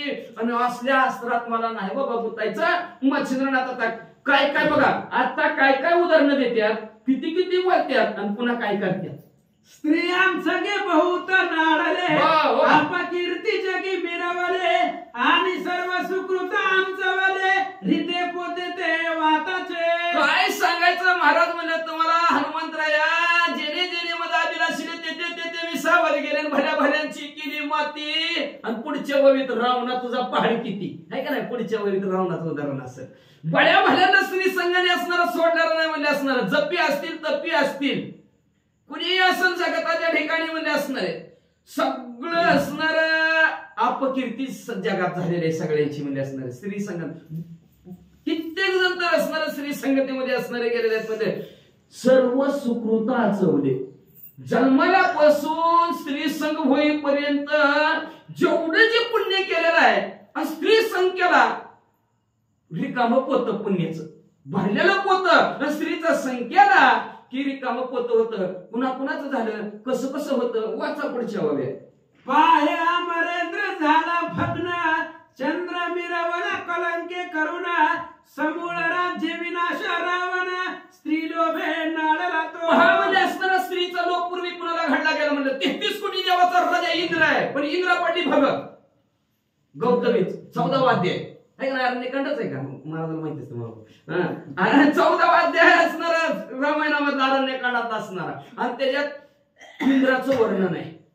33 कोटी देवाचा राजा इंद्रदेव. आणि त्याने अहिल्याचा अभिलाष धरला. गौतम ऋषीनं शाप दिला इंद्राला भग पडतील का? तर गौतम ऋषीच्या असणाऱ्या वेशामध्ये आला आणि त्या इंद्रदेवाने गौतम त्या अहिल्याचं असणारं छेडछाड केली. म्हणून तेवढ्यात त्या असणाऱ्या ऋषीवर आले. गौतम ऋषी आले, इंद्राला शाप दिला. इंद्राला पडली भग. मोराच्या रोपात पळाला म्हणून त्याला भग पडली. सगळ्या अंगातनं पू आणि रक्तच. पण मलमपट्टी सुद्धा करणार गपची बसला होता. पण शेवटी म्हणजे असणार त्यांनी तो शाप दिला भगवंताने. त्याच्या अंगावर पुन्हा ती डोळं झालं. डोळं मोराच्या पोलावर असती, नाहीतर तिथं सगळं जखमाच होते त्याला आधी. मग असं इंद्रदेव 33 कोटी देवाचा राजा पण स्त्री लोभामुळे असणारे त्याला सर्वांगाला भग पडली गेली. आणि एवढंच नाही, चंद्राला त्यांच्या गुरुवर यांनी सांगितलं होतं पत्नीकडे लक्ष दे. लक्ष देऊन सांगितलं होतं चंद्रदेवाला. चंद्रदेव म्हणजे बरं लक्ष देतो. पण त्यांनी काय केलं, लक्ष द्यायचं का नाही बाहेर ना. पण ती स्त्रीच्या आतमध्ये शिरले. त्या गुरुपत्नीचा अभिलाष धरला. त्यांनी अभिलाष धरला नाही, आतमध्ये शिरवून रक्षण करायचं म्हणला. तेवढ्यात परिचय झाला गुरु स्त्रीला. तर चंद्राला काळा डाग आहे अजूनपर्यंत म्हणजे असणार. एवढंच नाही, एका 80,000 घरी आहेत तरी सुद्धा 80,000 एक सिद्धा मावली आणा गेला. 1,00,000 कोण संपले, 1.25 लाख नातू संपले, सोन्याची लंका होती, 7 कोटी घरे शुद्ध कांचनाची, 17 किलोचा उमरा होता, उमरा एका दरवाजाचा, 7 कोटी घर होती, चिरेबंदी नेणं किती, एवढी संपत्ती होती. पण धुळीत मिसळा तीळ तर्पण करायला सुद्धा कोणी राहिलं नाही. विभीषण काका प्रभू रामचंद्राला शरण गेले म्हणून एवढं झालं. एका स्त्रीचा अभिलाष धरला, संपत्ती गेली, संतती गेली, ज्ञान बी गेलं. विधी सुताची ब्रह्म कासोटी, ती क्षण मात्र झाली सुटी. 60 पोरे निर्मूली पोटी, दैन्य भाजावर येली. ये दिवशी नारद मुनी म्हणले नारायण नारायण करत द्वारकेच्या ठिकाणी गेलेले. गेल्यानंतर बघितलं श्रीकृष्ण परमात्मा या दरवाज्यातनं गेलं, हायतच पत्नी संग. तिकडून गेलं तर हायतच पत्नी संग. पलीकडे 2-4 खोड्या आहेत, तशा 16,108 खोड्या होत्या श्रीकृष्ण परमात्माच्या. आणि प्रत्येक घरात गेलं की प्रत्येक घरात श्रीकृष्ण परमात्मा दिसायचं. म्हणले देवा किती बायको आहेत तुम्हाला? म्हणले 16,108. आम्हाला बघा की एखादी तरी म्हणलं तुम्हाला होय म्हणला. आणि त्या नारदाची श्रीकृष्ण परमात्माने नारदी केली. स्त्री संघाचं सांगितलं गेलं. स्त्रीचा संघ किती वाईट असतो म्हणजे नारदाची नारदी केली. 60,000 पोरं त्याच्याकडून मिळाली. 60,000 पोराला जन्म घालायला लावला त्या नारद मुनीला. असं स्त्री संघामुळे नारद मुनी सुद्धा ब्रह्मदेवाच्या मुलग्यासारखं नारायण करतात. पण एकच दिवशी गुंतले 60,000 पोरे झाले. याची नीती तदा तात, आकर्म प्रवाही कन्यरत. विधी ऐसे नाम उचित, अविधी प्रमाणे बुडवी. याची नीतीनं प्रमाणे असणार ब्रह्मदेवाने 4 खाली 184 योनी निर्माण केली. जन्माला घालायचं काम असणार ब्रह्मदेवाकडे आहे. पण त्या ब्रह्मदेवाने एक दिवशी सरस्वती मातेकडे आपलीच मुलगी नटलेली त्याला पटली नाही का काय म्हणावं लागणार आहे. नटलेली एक दिवशी असणार. पंचमीचा सण नटली मुलगी, नटली की तीच कामातूर झालं. आणि मुलीच्या पाठीमागच ब्रह्मदेव पळायला लागलं सरस्वती मातेच्या. स्त्री संघाला भरले असणारे ब्रह्मदेव तेव्हापासून ब्रह्मदेवाची पूजा पण करीत नाही. फक्त पुष्करलाच असणार ब्रह्मदेवाचं मंदिर आहे. पण ब्रह्मदेवाचं ध्यान तरी करते का? पण त्याची पूजा करते कुठं मंदिरात तरी येते का? नाही. ती विधी होता पण अविधी कशामुळे झाला? स्त्री संघामुळे झाला म्हणतात. पाहत पितो त्र्यंबक, तापसियान माझे असे अर्क.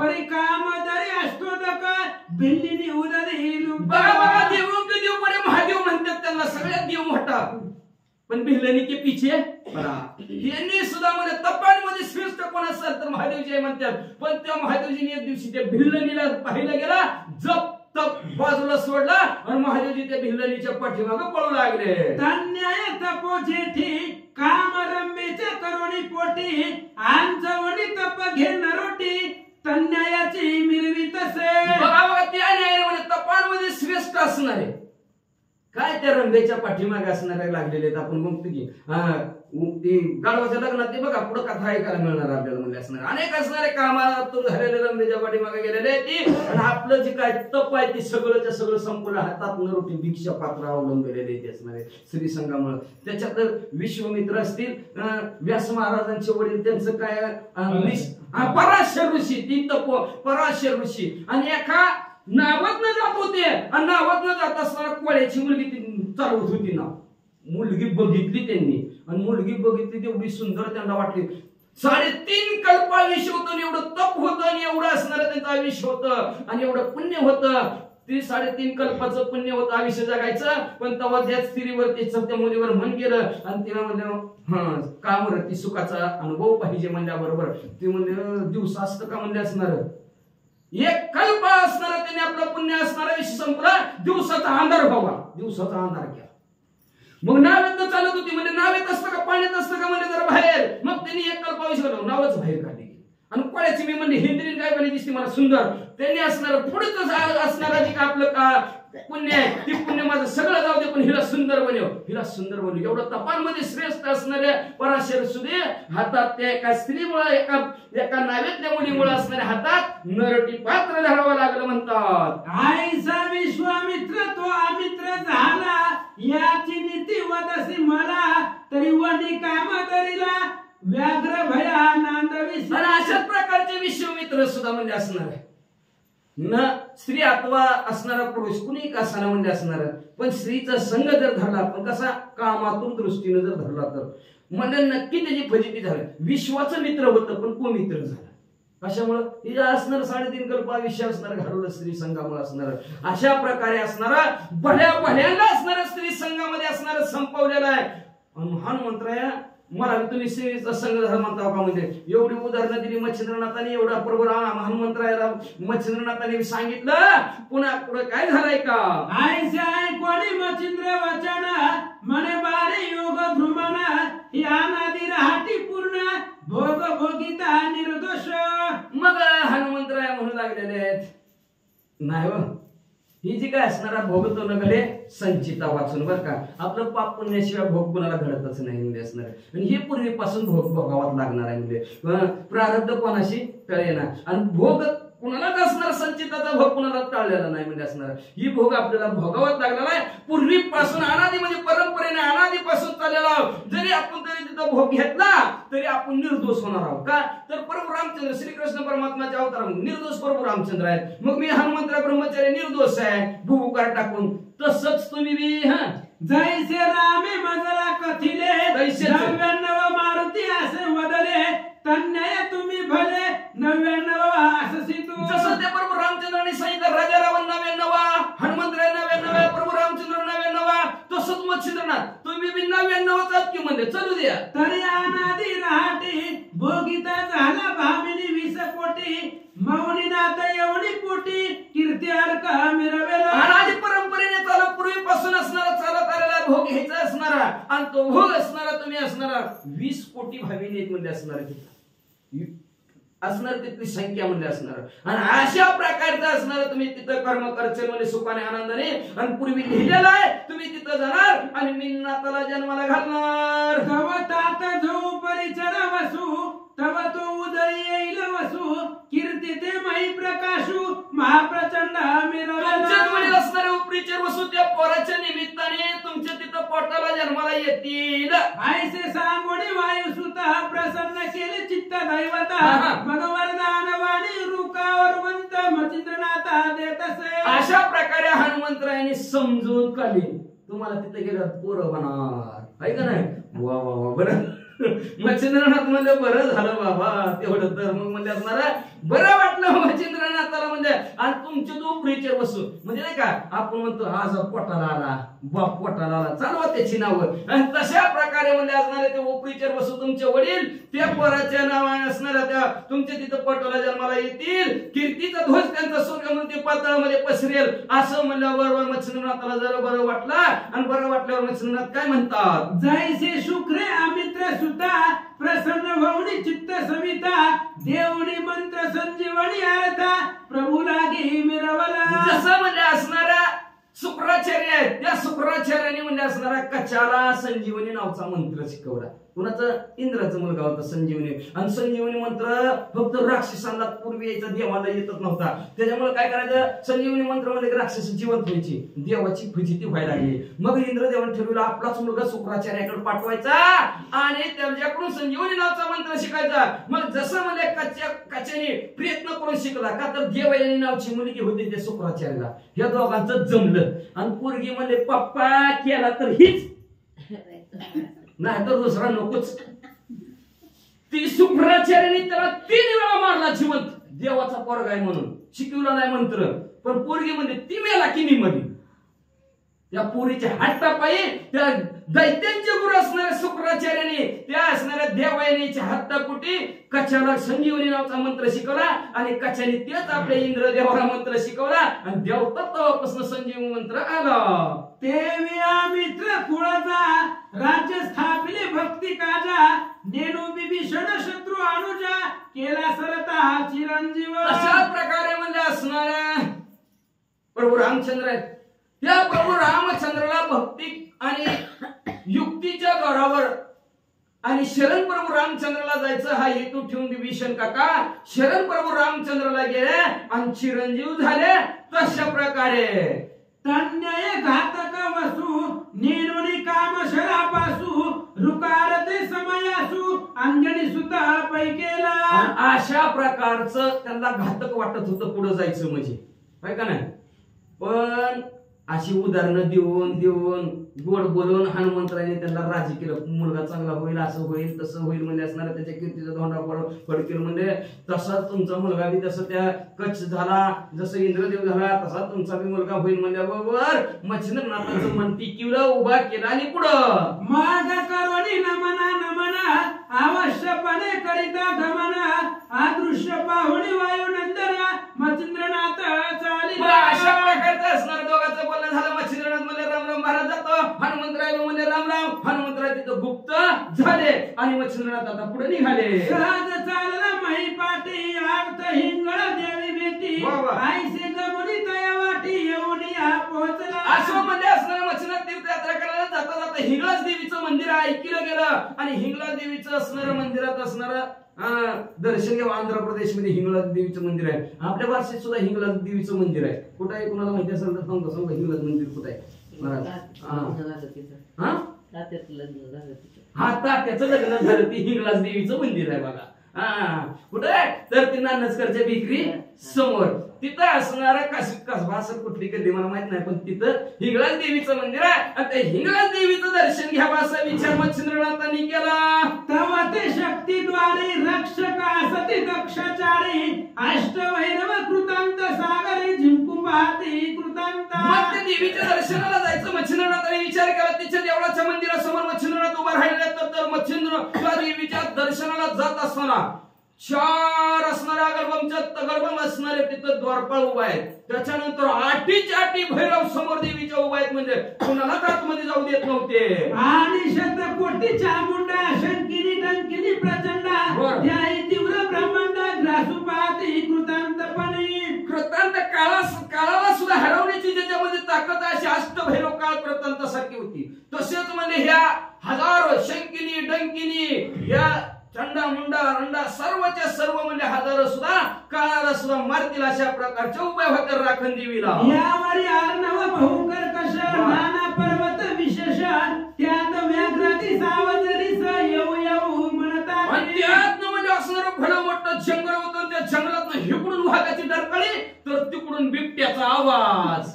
म्हणते अर्णव सहज बोली परी नव्हे कृतांताची पैसे पारी की पूर्वी दानवाने आणून ठेवली भय माया त्या आवाज दिसतो. लट लट लट लट लट लट मच्छिंद्रनाथ सुद्धा उडू लागले. भयानक कर्कश असं डोंगर दरी आणि एवढंच नाही कर्केस अरण्य होतं म्हणजे असणारा.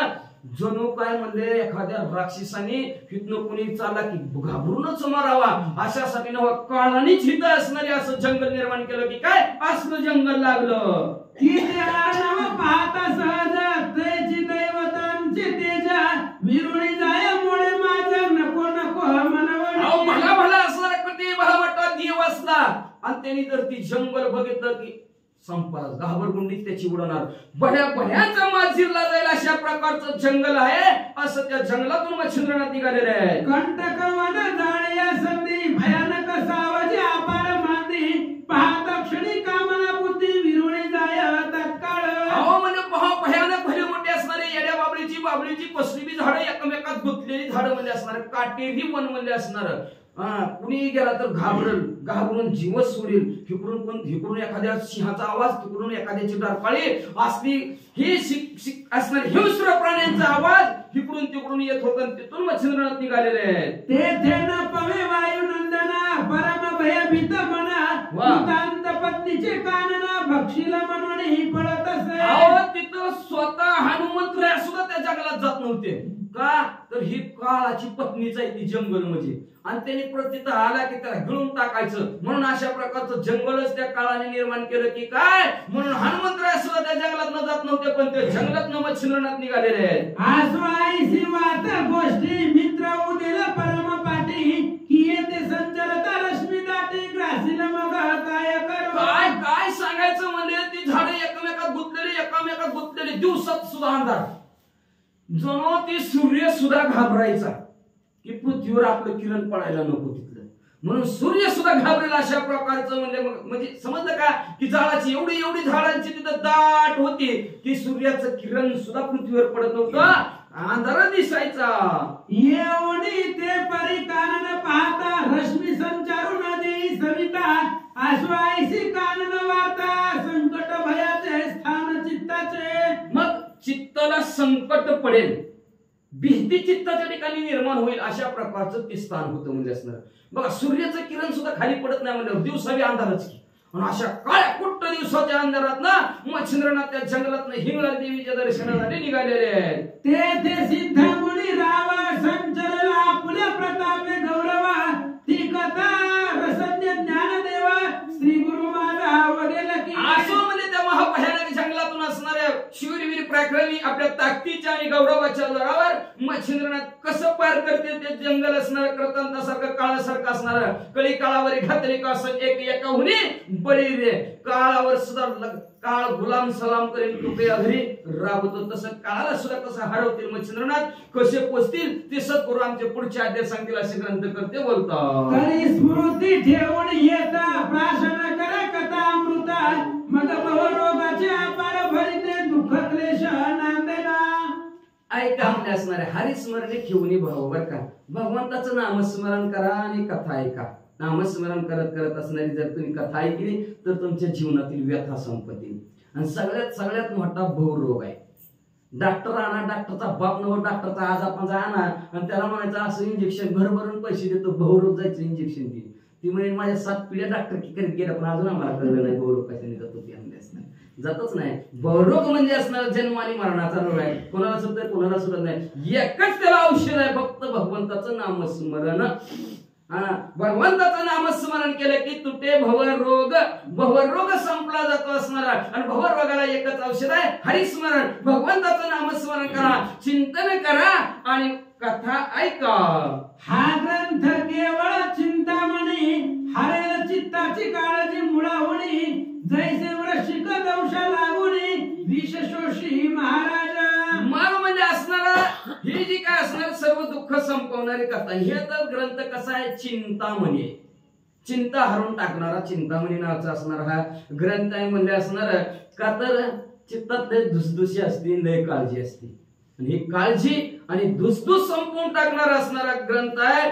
जसं म्हणजे असणारा विंचू चावल्यावर किती कळा आहे का नाही, किती दुःख तीस असणार. विष जर विंचाचं काढल्याबरोबर जसा आनंद व्हावा तसं म्हणजे आपल्या चित्तातली काळजी आणि दुःख संपून टाकणारा हा ग्रंथ आहे म्हणतात. तरी होणी सद्विवेका, सांगा कुटीलपणी तर्का, निंदा दोष विघ्न भातुका, सेवू नका सहसाई. मग काय करा ग्रंथ करते सांगतात म्हणजे असणार तुम्ही सद्विवेक वा, सारासार चांगला आणि वाईटाचा विवेक विचार करा म्हणजे असणार, आणि चांगल्या गोष्टीचा विचार करा म्हणजे असणार.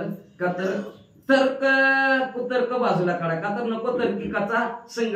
तर्क काढणाराचा संघ केला की घोटाळा झाल्या म्हणूनच समजायचं म्हणजे असणार. आता कुणी काय तर्क काढून सांगता येते का, असं होत असतं काय आणि तसं होत असतंय काय, करून बघा. अनुभव आला अंगात तो या जगा देत असे. अनुभव आपल्याला आलेला असतो तो जगाला सांगत असो. उगाच तर्किकाच्या नादी लागू नका म्हणजे असणार. एवढंच नाही, एखादं असणार निंदा करत असेल, नावं ठेवत असेल तर त्याच्यापासून 2 पावलं लांब जावा आणि विश्वासावर निंदा शक्ती परम पापिनी, अतिरंजक नीच वदनी, ती आमुची माय बहिणी पवित्र करील आमुचे. आता पण तसं नाही म्हणतात ग्रंथ करते, निंदा करणाऱ्याच्या जवळ जावं म्हणतात. फक्त ती पहिल्यापासून चालेल. निंदकाचे घर असावे बिगर भांडवली. आपलं धुणं व्हायचं असेल तर निंदकाच्या शेजारी राहायचं. बघा कुठलं धुणं, ही साधन पाप. आपलं पाप जर व्हायचं म्हणलं तर निंदकाची संगत करायची. बिगर भांडवली सगळं हरिमानाची गरज सुद्धा लागत नाही. त्यांनी फक्त निंदा करावी, विषय संपला. आपली जो कोणी निंदा करता ते आपलं पाप धुत असतं, आपल्याला पुण्यवान करत असतं. आणि जे निंदा करत ते त्याचं पाप संपवतं, त्याचं पुण्य संपवतं, पाप वाढतं. म्हणून ग्रंथ करते काय म्हणतात माहितीये का, जे निंदा करतात ते आमची आई आणि बहीण आहे. जवळचं म्हणलं का नाही निंदा करणाऱ्याला, का तर ती निंदा केलं तर ती पाप धुवून टाकत असते. म्हणून निंदा करणारा निवांत निंदा कर म्हणायचं. तुम्ही आमची आई आहोत, तुम्ही असणारी बहीण आहात. म्हणजे जेवढं पाळताव तेवढं बरं आहे आम्हाला म्हणायचं. म्हणून असणार का तर निंदा ही अतिशय आजपर्यंत निंदेचा कोणी युक्तीच राहिली. ती निंदा साधू संत जवळ जात नाही, आहे का नाही, राहतच काहीच नाही. आणि चांगल्या माणसं वाईट माणसापाशी ती बी नको म्हणतात आमची. वाईट असलं तरी त्याला नको म्हणून ती आजपर्यंत एकटीच आहे. ती कुणाचा कुणी तिचा अंगीकार करत नाही. का करतात का माझी निंदा असं म्हणते का कोण? आणि तिचा अंगीकारच कोण करत नाही म्हणून ती आजपर्यंत एकटीच राहिली. ती असणारी पाप आहे. पाप तोंडाला येणं निंदा करणं लोकांचं म्हणजे पाप आहे. आणि अशी ही पापी रूपी निंदा असणारे काय असेल तर आमची आई बहिणी आहे निवांत निंदा करू द्या म्हणजे अजून पुढे काय म्हणतात? जो या निंद्यासी प्रतिपाळीला तो आमचा सखात भूत आमुचा स्नेही विपुल पात कमळाचे क्षालन करीला वारंवार इच्छितसे. आम्ही बी वारंवार ती इच्छा करतोय की निंदक असावाच घरी आमची निंदा करणारे असावीच. का तर समोर आमचे पाप असणार तो धुवून टाकतो. बिगर पगारीच धुवून टाकतो. म्हणजे पगार इकडं कपडे धुवायला टाकली तर फरकाला पैसे तरी द्यावा लागतात. घरच्यांनी धुली तरी घरच्याला पगार कामाचे आणून द्यावा लागते. पण ह्याला पगार द्यायची गरज नाही ना काय सुद्धा नाही म्हणजे असणार. आणि ती बी भलं मोठं धुणं धुतात. पाप वृत्ती धुण्याची ताकद असणारे निंदकाचे. म्हणून अद्भुत असं आमचं असणारा स्नेही जवळचा नातलग आई बहीण कोण असेल तर निंदा आहे असं असणारा ग्रंथ करते म्हणतात. धुंडी सुत नरहरी वंशी माणूस स्नेही करी निंदकासी बहुत आयुष्य इच्छित मानवासी उपकारी मनव. नरहरी वंशातील धोंडीचा मुलगा माणूस सुद्धा काय म्हणतात माहिती का? जी निंदा करते त्याचं आयुष्य वाढव आहे का ना. आता बोलतच आहे का नाही. आणि ती आमच्यावर उपकार करते. ती काय उपकार करते? ती आमचं पाप धुवून टाकते. ती पण निंदा करण्याला कळतच नाही. कशाला उगतच असणार फुकट कळण शिंदी वळवळ काय करायचं दुसरीकडे फुकट नाही. ती काय गरज आहे का? आपलं बघावा की दुसऱ्याच काळीच बसते ती. आणि त्याच्यामुळे पाप लागतो. आपण म्हणतो कसं काय पाप? अहो काय असणार काही वाचिक मानसिका बसणार पाप असतं. उद्याच्या आद्यात आहे का कसं पाप असतं कसं पुण्य असतं. ही देवी जाऊ देत नाही दर्शनाला मच्छिंद्रनाथाला. त्यांची ती अष्टभैरवच जाऊ देणार नाही ती मच्छिंद्रनाथाला. का? पाप आणि पुण्य सांग तर दरवाज्यात आतमध्ये अशा प्रकारचा असणारा ही ग्रंथ करते म्हणतात. म्हणून निंदक असावीच. म्हणून म्हणतात ते असणारे निंदक असणारे आमची जवळचे प्रेम आहेत. ते वारंवार त्यांची इच्छा करतो. ते आमच्यावर उपकार करतो म्हणजे असणारा. आणि एवढंच नाही म्हणजे त्यांचं आयुष्य सुद्धा भरपूर वाढवा असं ग्रंथ करते म्हणतात. तर आसो आगर श्रोती तुम्ही न बैसावे तया पंगती मालू तुम्हा हीच विनंती वारंवार करीत असे. म्हणून ग्रंथ करते म्हणतात असू द्या बाबा ती निंदक त्याची त्याला लागला. तुम्ही तेवढं त्यांच्या पंक्तीला बसू नका. का तर संगती पंगती ढवळ्या शेजारी पवळ्या बांधा तसं होत असत. म्हणून म्हणलंच नाही ह्यांच्याकडून ऐकून घेतलं. मला ते अजून जजमेंट बसायला इतके दिवस झाले तरी नेमकं काय पटलं बोलायचं. मग म्हणून ग्रंथ करते म्हणतात त्यांच्या असणारे श्रोते तुम्ही महेशीच्या मूर्ती होतो म्हणले. तुम्ही म्हणजे असणारे अशा निंदकरणाच्या पंक्तीला सुद्धा बसू नका. पंक्तीला बसा देवाच्या पंगती संगती साधू संतांच्या देवाच्या पंक्तीला बसा. पण निंदकरणाच्या पंक्तीला सुद्धा बसू नका. मारू तुम्हाला पुन्हा पुन्हा असणारे हात जोडून विनंती करतात. ते त्यांच्या सद्गुरूला शरण गेले. शरण जाऊन म्हणतात निंदकाच्या पंक्तीला बसू नका. आपल्या घरचं गुळ खोबरं खावा पण उगत दुसऱ्याचं असणार कुठानं करीत बसू नका असं ते असणारे श्रोते मंडळी म्हणतात. त्यांच्या सद्गुरूला शरण गेले. शरण जाऊन या अध्यायाचं कथन संपवितं. स्वस्ती श्री भक्ती कथा सार संबंध गोरक्षकाव्य किमयागार सदा परिशुद्ध भाविक चतुरात्र जय श्री कृष्ण शुभम भवन्तु पुंडलिक वरद हरि विठ्ठल